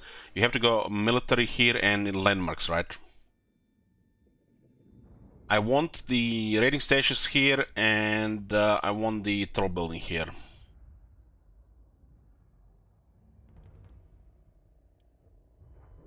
Another building that you don't need to really have here is the squeak cages. You can put it somewhere else. You can put it like below.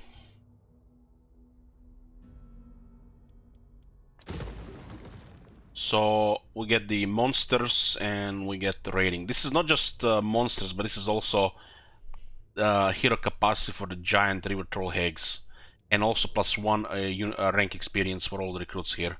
So you recruit orcs with even higher rank. So you have to get this in your recruitment elements. This one is for Arctic spiders. This one is doo-doo, while this one is not required here due to the big fort. You'll get this in other cities when they reach tier 5 for the Black Orc Big Boss capacity and global recruitment reduction to Black Orcs.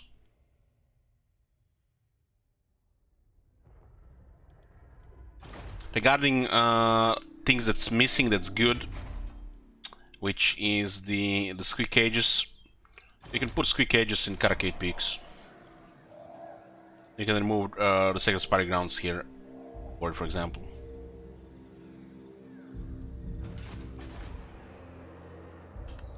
This garrison has to replenish, so hopefully nothing bad happens here. Well, we have to guarantee it nothing bad happens here. We'll just send the Sheet Wizard, of course. Away!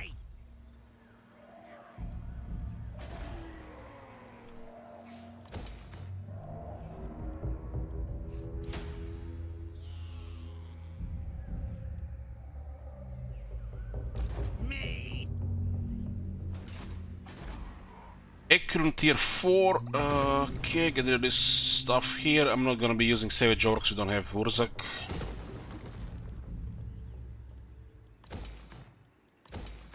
It kinda feels bad, man, we didn't get Wurzak, but what can you do?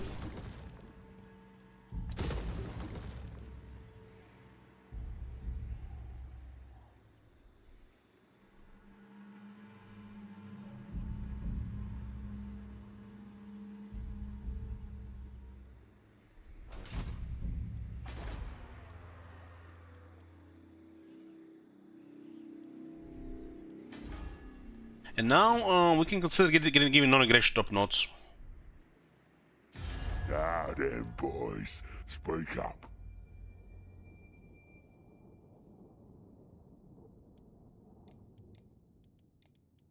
My boys have to be like that. Military access, boys. Not trespassing.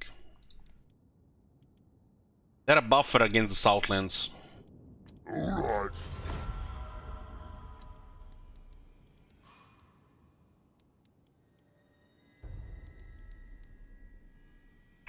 Still plenty of Skaven left. We're gonna have to deal with them all ourselves now, and hoping this goes into diplomacy. There's no reason for Nagran to attack us, but there's always a chance. We can work together against everybody else. This is like our ideal endgame ally. Exclamation mark campaign, it's a long campaign victory, which takes a while.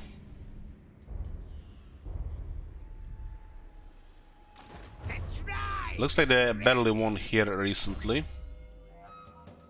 Another banner of swiftness. This place got recently taken out. I'm special.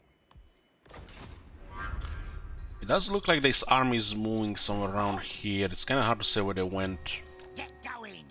So not towards Skulgib Mountain, so they might have went towards Karakazul.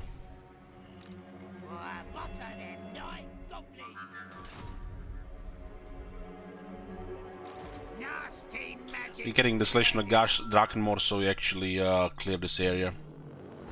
Oh yes. We're gonna have to go closer so we can second occupy. Now they'll see.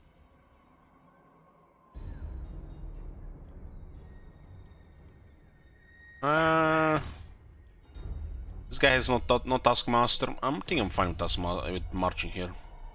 Gork wants me over there. They're building an army here. Bad plans. They could actually have extra stuff here, but you full yellow bar, unlikely. That's They're fighting for their survival here. This will consolidate this area here. We should just deal with the Skaven here and here. Ordinary guy. Need help. What do we have here?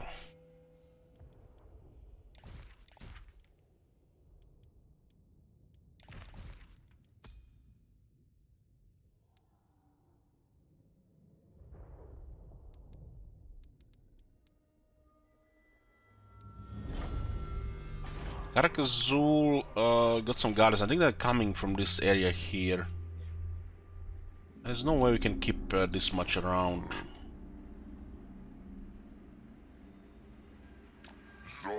So Quick is moving towards top notes. There are two armies here. I believe these two armies are the ones that finished up the last defenders recently.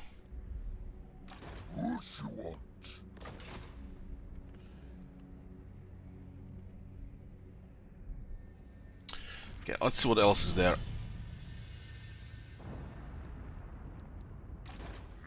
Where is this guy?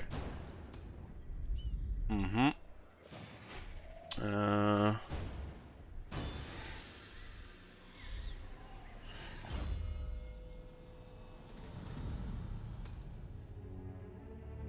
don't really care about this guy.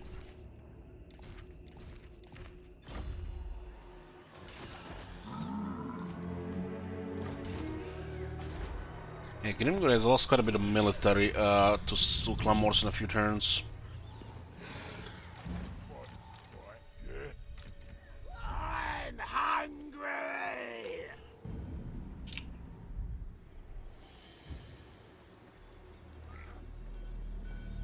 It looks like we haven't gotten any big bosses. That's a shame. We can get one. Is it me or this icon inside this thing here is badly scaled?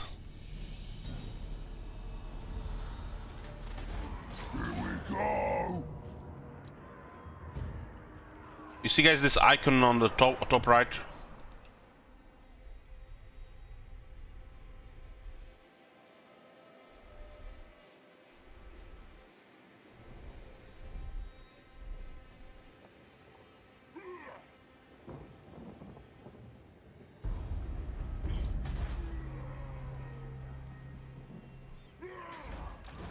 What do you want?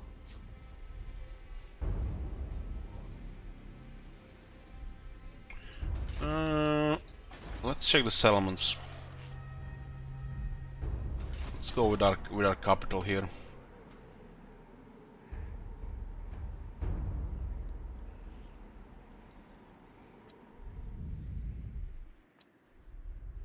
Eastern Badlands complete.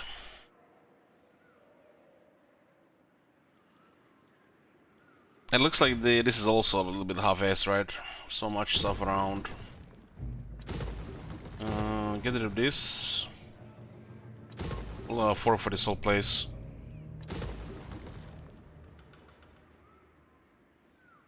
There's another shaman here, right? This is good money here. Black Rug is making the area reach.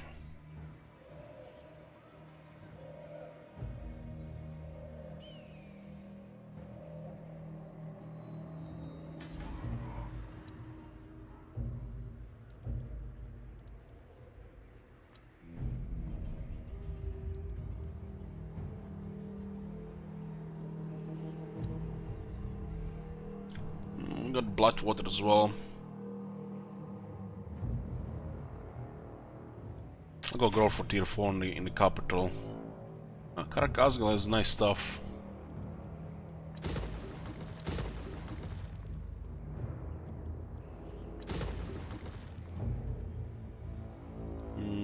Don't really care about this tier 3 here. Care about tier 4 one. These are Black Orc Forge.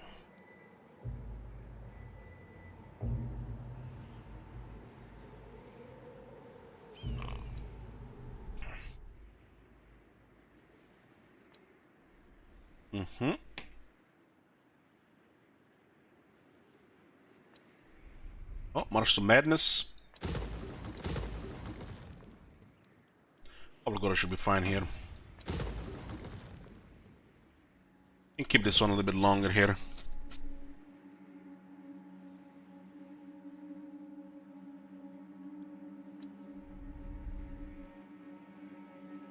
There's a just unbelievable amount of half-assing with this faction. It's just totally noticeable.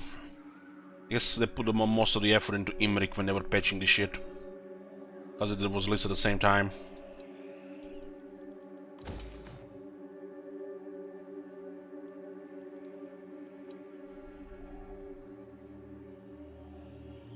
Tier 4 here, we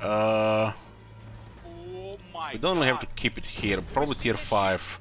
This is a building we put everywhere on tier 5. Hey Tornado, you're a YouTube player, any chance we could get a Twitch at Ole on your VODs? No.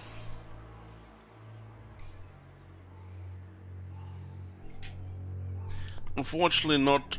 Best you can do, you can watch the Twitch VODs. You have Twitch there.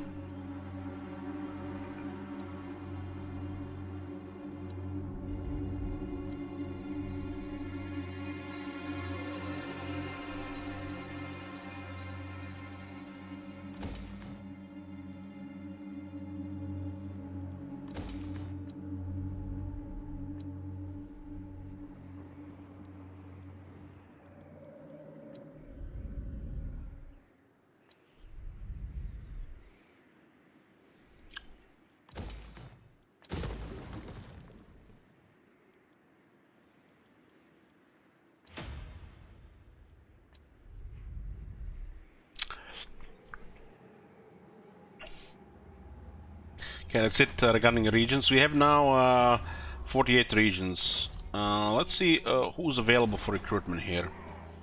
It doesn't matter what trait we get on a Golden Big Boss, they're just on the campaign map. Ideally perceptive, but you know, only one campaign trait in a sea of stuff, and so this one doesn't even work. Doesn't really matter what we get here. We just use it for spying.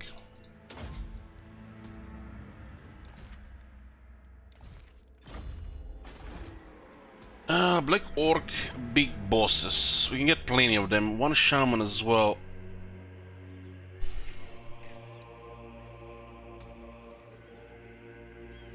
Regarding armies and the campaign map, some of them will probably end up on a campaign map. We'll be checking for them at nearly every turn.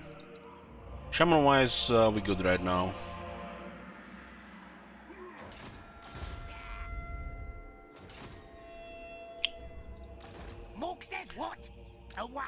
Doesn't look like they're sending any more reinforcements here, so they sent 5 armies after us here. No scum.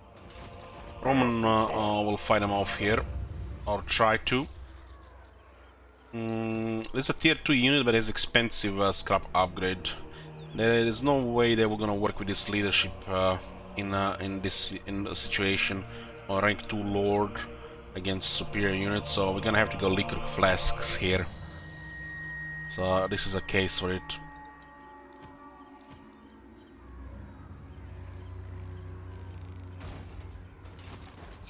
So we can rely a little bit more on the regeneration.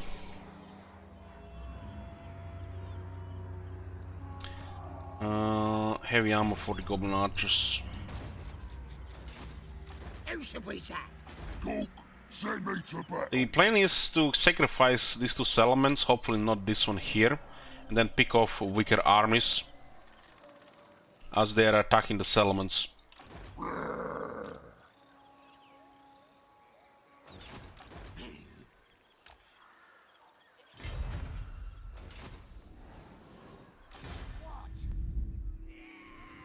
On the way. What do you want? Move in. So Quick is going for Cutter. Roman is garrisoning here. Can I get him a weapon? Ordinary? Yeah, give me that weapon. Hold on, hold on. That weapon is actually great for Azak.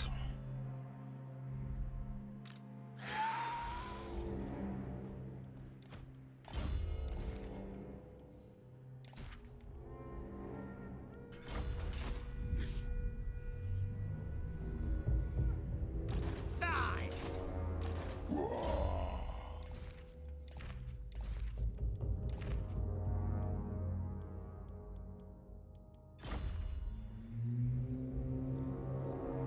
And the Horrible is one of the lords from technology. It gets immortality and buffs for the Orkbor Riders and the Orkbor Biggins, and also Orc Boys, Savage Orcs. It's a variety of buffs for the lower tier stuff.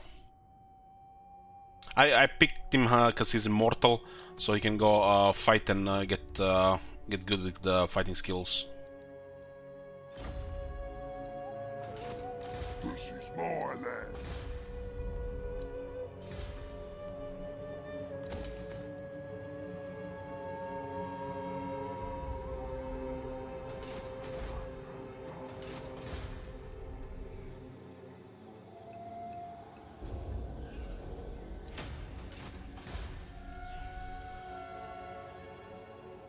He's out repairing.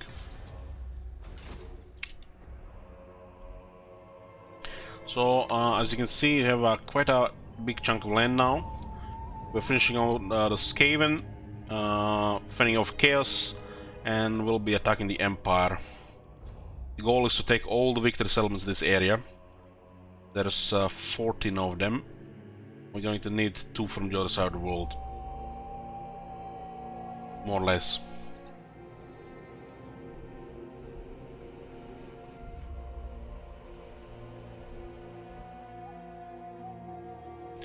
So our primary enemy right now is Clan Morse, Rictus Clan Nest, and the Warriors of Chaos. Emperor is busy with Warriors of Chaos in Clan Mulder. We are also trying to get a diplomacy going with Nagarunt. Yes. They might still stay a big power over time. It looks like Moratic has taken all of Ultron. So we'll be working on an alliance with the Dark Elves. So just take this side of the world here, ally with Dark Elves, and long campaign victory. It's still gonna require a lot of work to destroy the Empire and take the remaining victory settlements like Hemry, Sartosa, Merigliano, Skemblight, Oak of Ages, Kron, Lamia, stuff like that.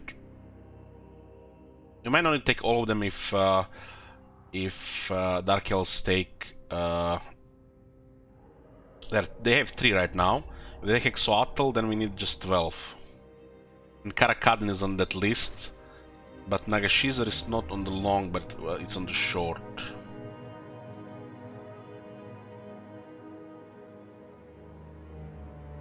We have reached critical mass. It's just finishing off the Skaven and the Empire pretty much for the rest of the campaign. And hopefully nothing unpredictable happens. Kill everything.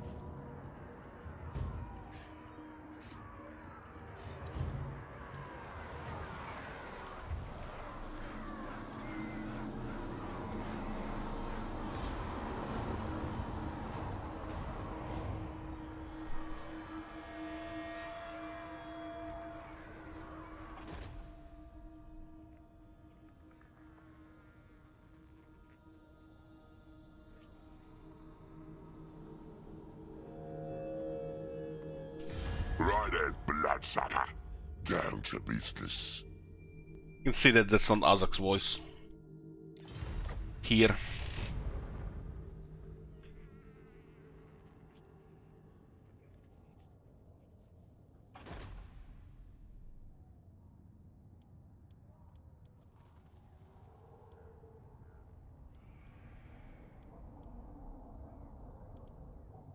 So they don't use a siege attacker there, huh?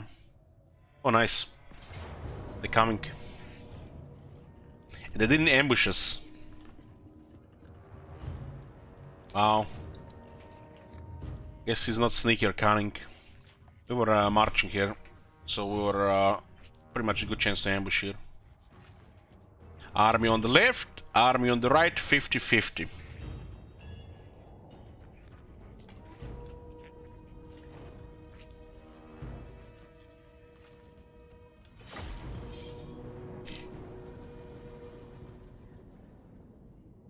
They have 4 Asian triads and some weapon teams. We have 5 orc-boar chariots. We have no vigor, so some damage is expected.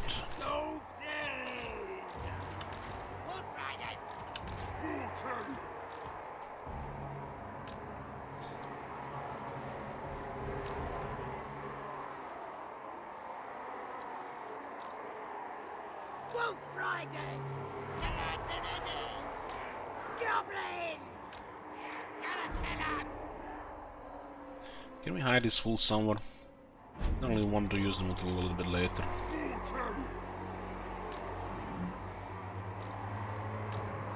Thought talks through me! This guy on foot should protect the gobble. Got a plan! What are you talking about? Moving fast! I said bug battlefield. Oh no, it's actually not that one. It's a different one. Wah! Spells ready! No vigor hurts, but we were marching the wood. I'm the best! Yes, yes!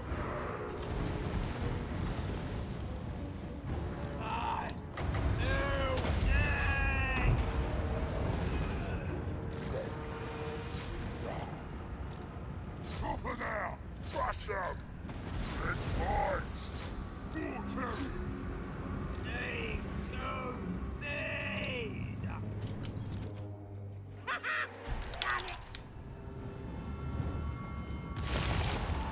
The triads were there. Cancel that, cancel that. Run, boys! Shifting! Good boy! More chariots! Moving fast! Crush them!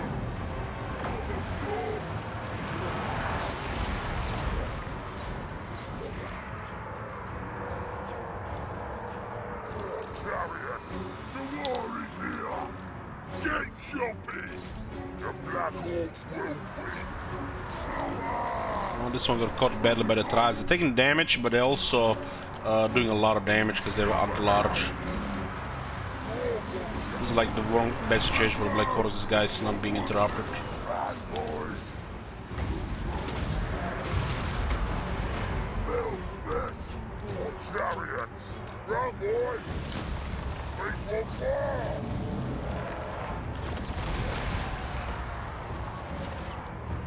Black Hawks roll! Showers! Get rid of those dead globes.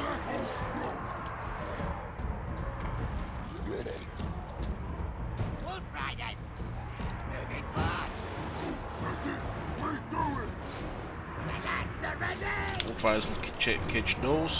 More chariots! We broke them here, but we need to keep moving. Fighting is life! Not across spills! This guy's a little bit out of control. Chariot and the Wolf Rider should do good against those weapon teams. Fine. Where are those dead globes? Time to battle!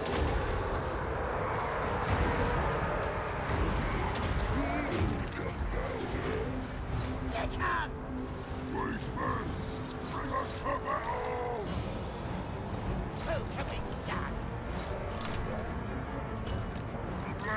Those ancient threads are actually lasting way too long here. This is it. Time for slaughtering. More chariots. All right. I understand. Let's go. We ain't better than them. Moving fast. We get stuck there on a menace blow. Looks like it.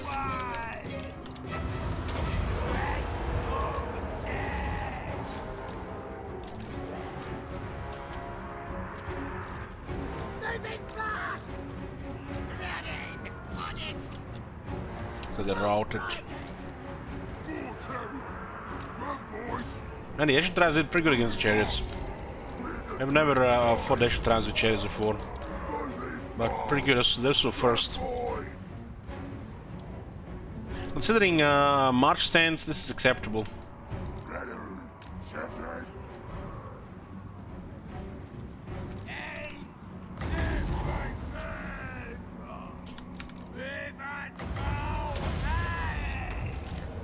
The enemy does replenish because they attacked us on their turn. All the replenishment will happen at the start of the player turn.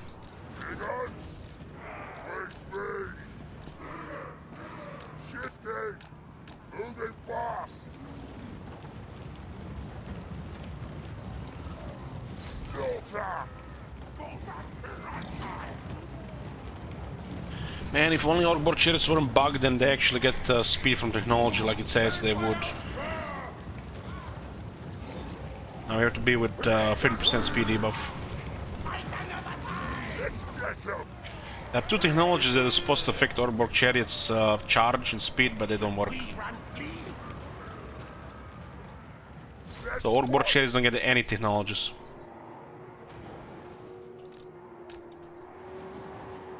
Guys are far on the other side. Ready. Look at this, they can't even catch weapon teams.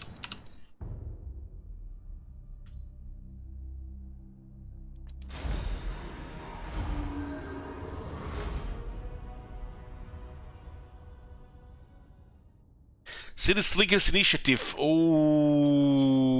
look at that. City Slickers Initiative strikes, boys.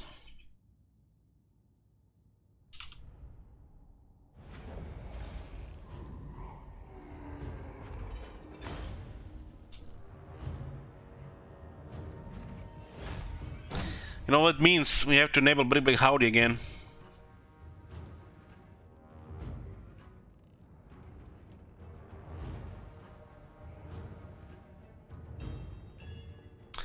And there comes Big Big Howdy to save the day.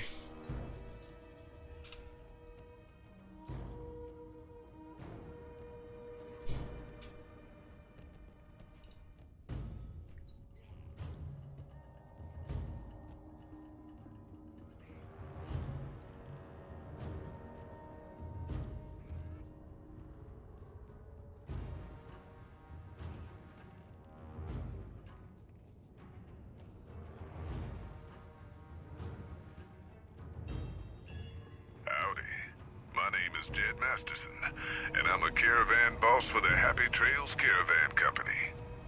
If you're hearing this, I have a job offer for you. Happy Trails is organizing an No city expedition slickers north allowed. into Utah off the Long 15, and we need people. my god.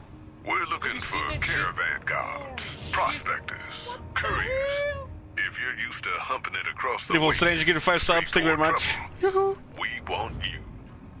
If you got a pit boy, we definitely want you. On the other hand, if you're a greenhorn or a city slicker spinning tales about your skills, you can kindly go hang. Holy shit. If we like your gumption, we'll pay you square and treat you fair. Find me, Jed Masterson, at the Northern Passage if you're interested. Luck to Taking you. on a lot of damage from those mortars.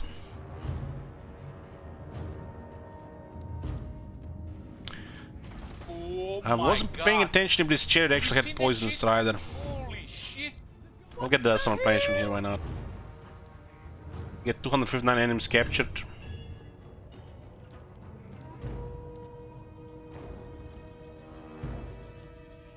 The Cherries did good. We use them as a big body to cause chaos, so they're supposed to be tanking. Oh my god! Have you seen that shit? They're slow and bulky and they're supposed to be tanking. You know what's a good thing here? They cannot build a wall. So we know that this settlement is always going to be weak to defend. Because it's bugged. Did we get another arcane item there? Another forbidden road? Oh my god! Have you seen that shit? Holy shit! What the hell?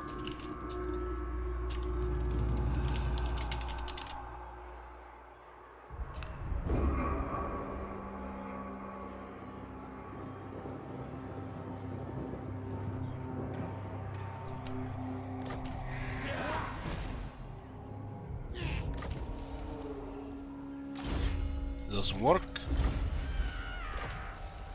Oh, look at this, another forbidden road. We could have 3 in one army, but that's just silly. The tribe's ready. I guess Sakatama can get one.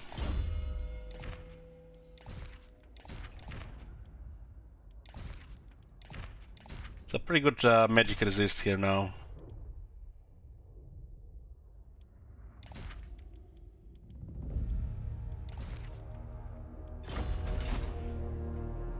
That's right. Who did this? I did this. Naming the trolls after my favorite people.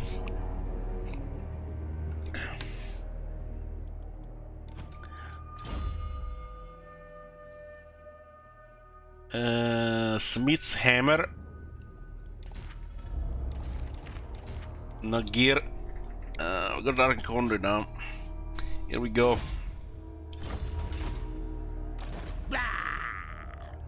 Oh, yes. So the real war boss is working on the renowned and feared.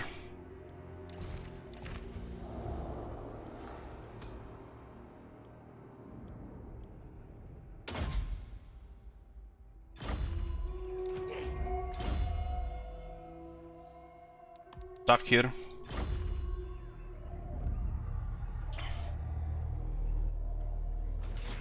Me. I'm special. Looks like I'm gonna be building a long turn here. We get to kill one of the Scales armies here.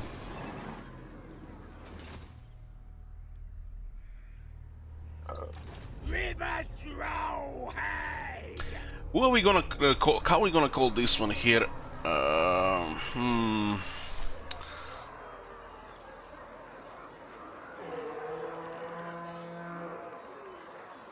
I don't know. I only have 2 people on my shit list right now.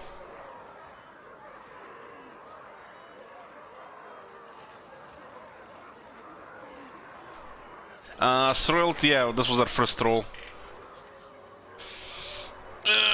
You wanna be a troll, Manuel? Well, you can rename it. I'm hungry. Where is this one going? Nasty magic. This one is going to Shitty Wizard, yeah. From the river. I smell meat.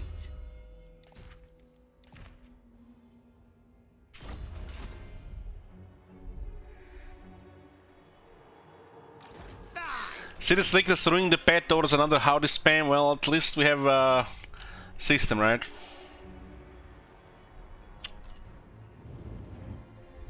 Trollhagen and manual. Sure. I need carrion.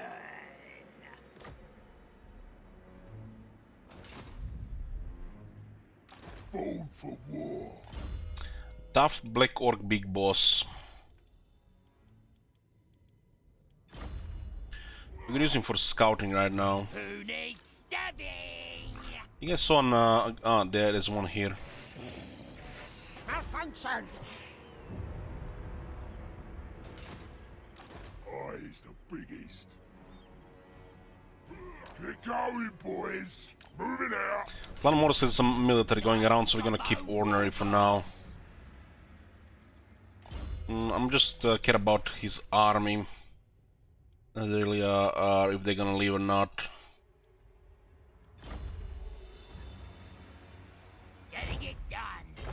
Let's slow down them here a bit.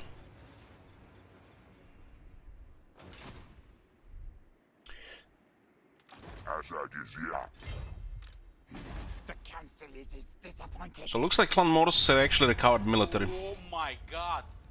Have you seen that shit? Thank you, Triple Stranger. Shit. Look at this, boys. They recovered 4 settlements. Malekith lost 3 settlements in a single turn. I am Malekith. Reichland is getting bigger and bigger. We have 48 ourselves. So it's a lot of battling here on this side. We're gonna have to stay in Blackrock here to guarantee it for at least a turn. It'll be awkward if something happens here. The tribe's ready.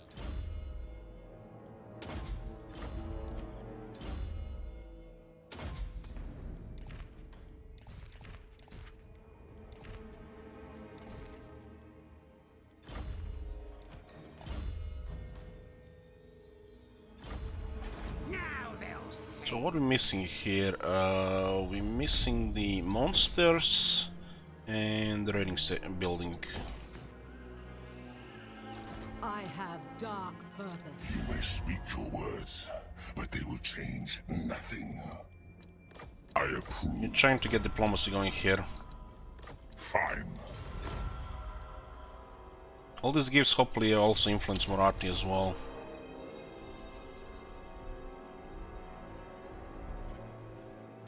What you want? On it. So this is what we have to deal with chaos. We're gonna have to attack this here as well. And move around as well a lot. So there's gonna be a squeak cages here.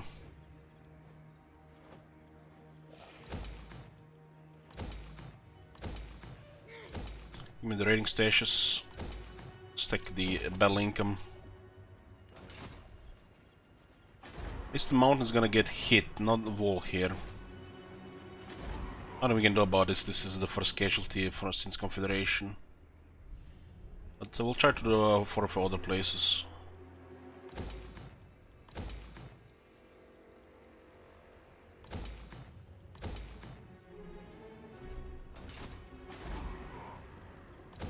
At least we can protect Spike Peak. Mork says what?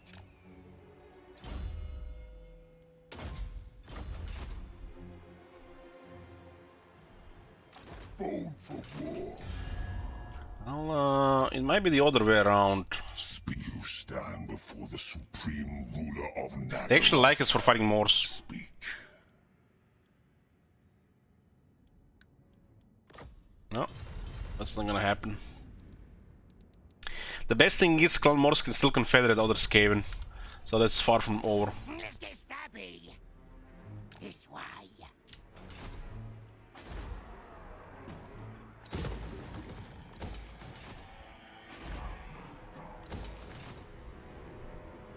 Nasty magic's ready. Okay, we're gonna have to go in here. The mortar fully replenished, like nothing happened. That's a little bit unfortunate. With mortar in this place, this could actually be a little bit ugly. But you can always you know, hope the air will fuck it up. We need to get the chariots in here, and the black orcs are already pretty damaged here. I don't mind if we have casualties here on this army, we can just replace them with new recruits, right? Curse 'em. No. I should have probably had the Wolf Riders chase the mortars and not the other way around, but we were already chasing Warp Grinders. Okay. This will be one long turn, but we're gonna be continuing tonight, boys.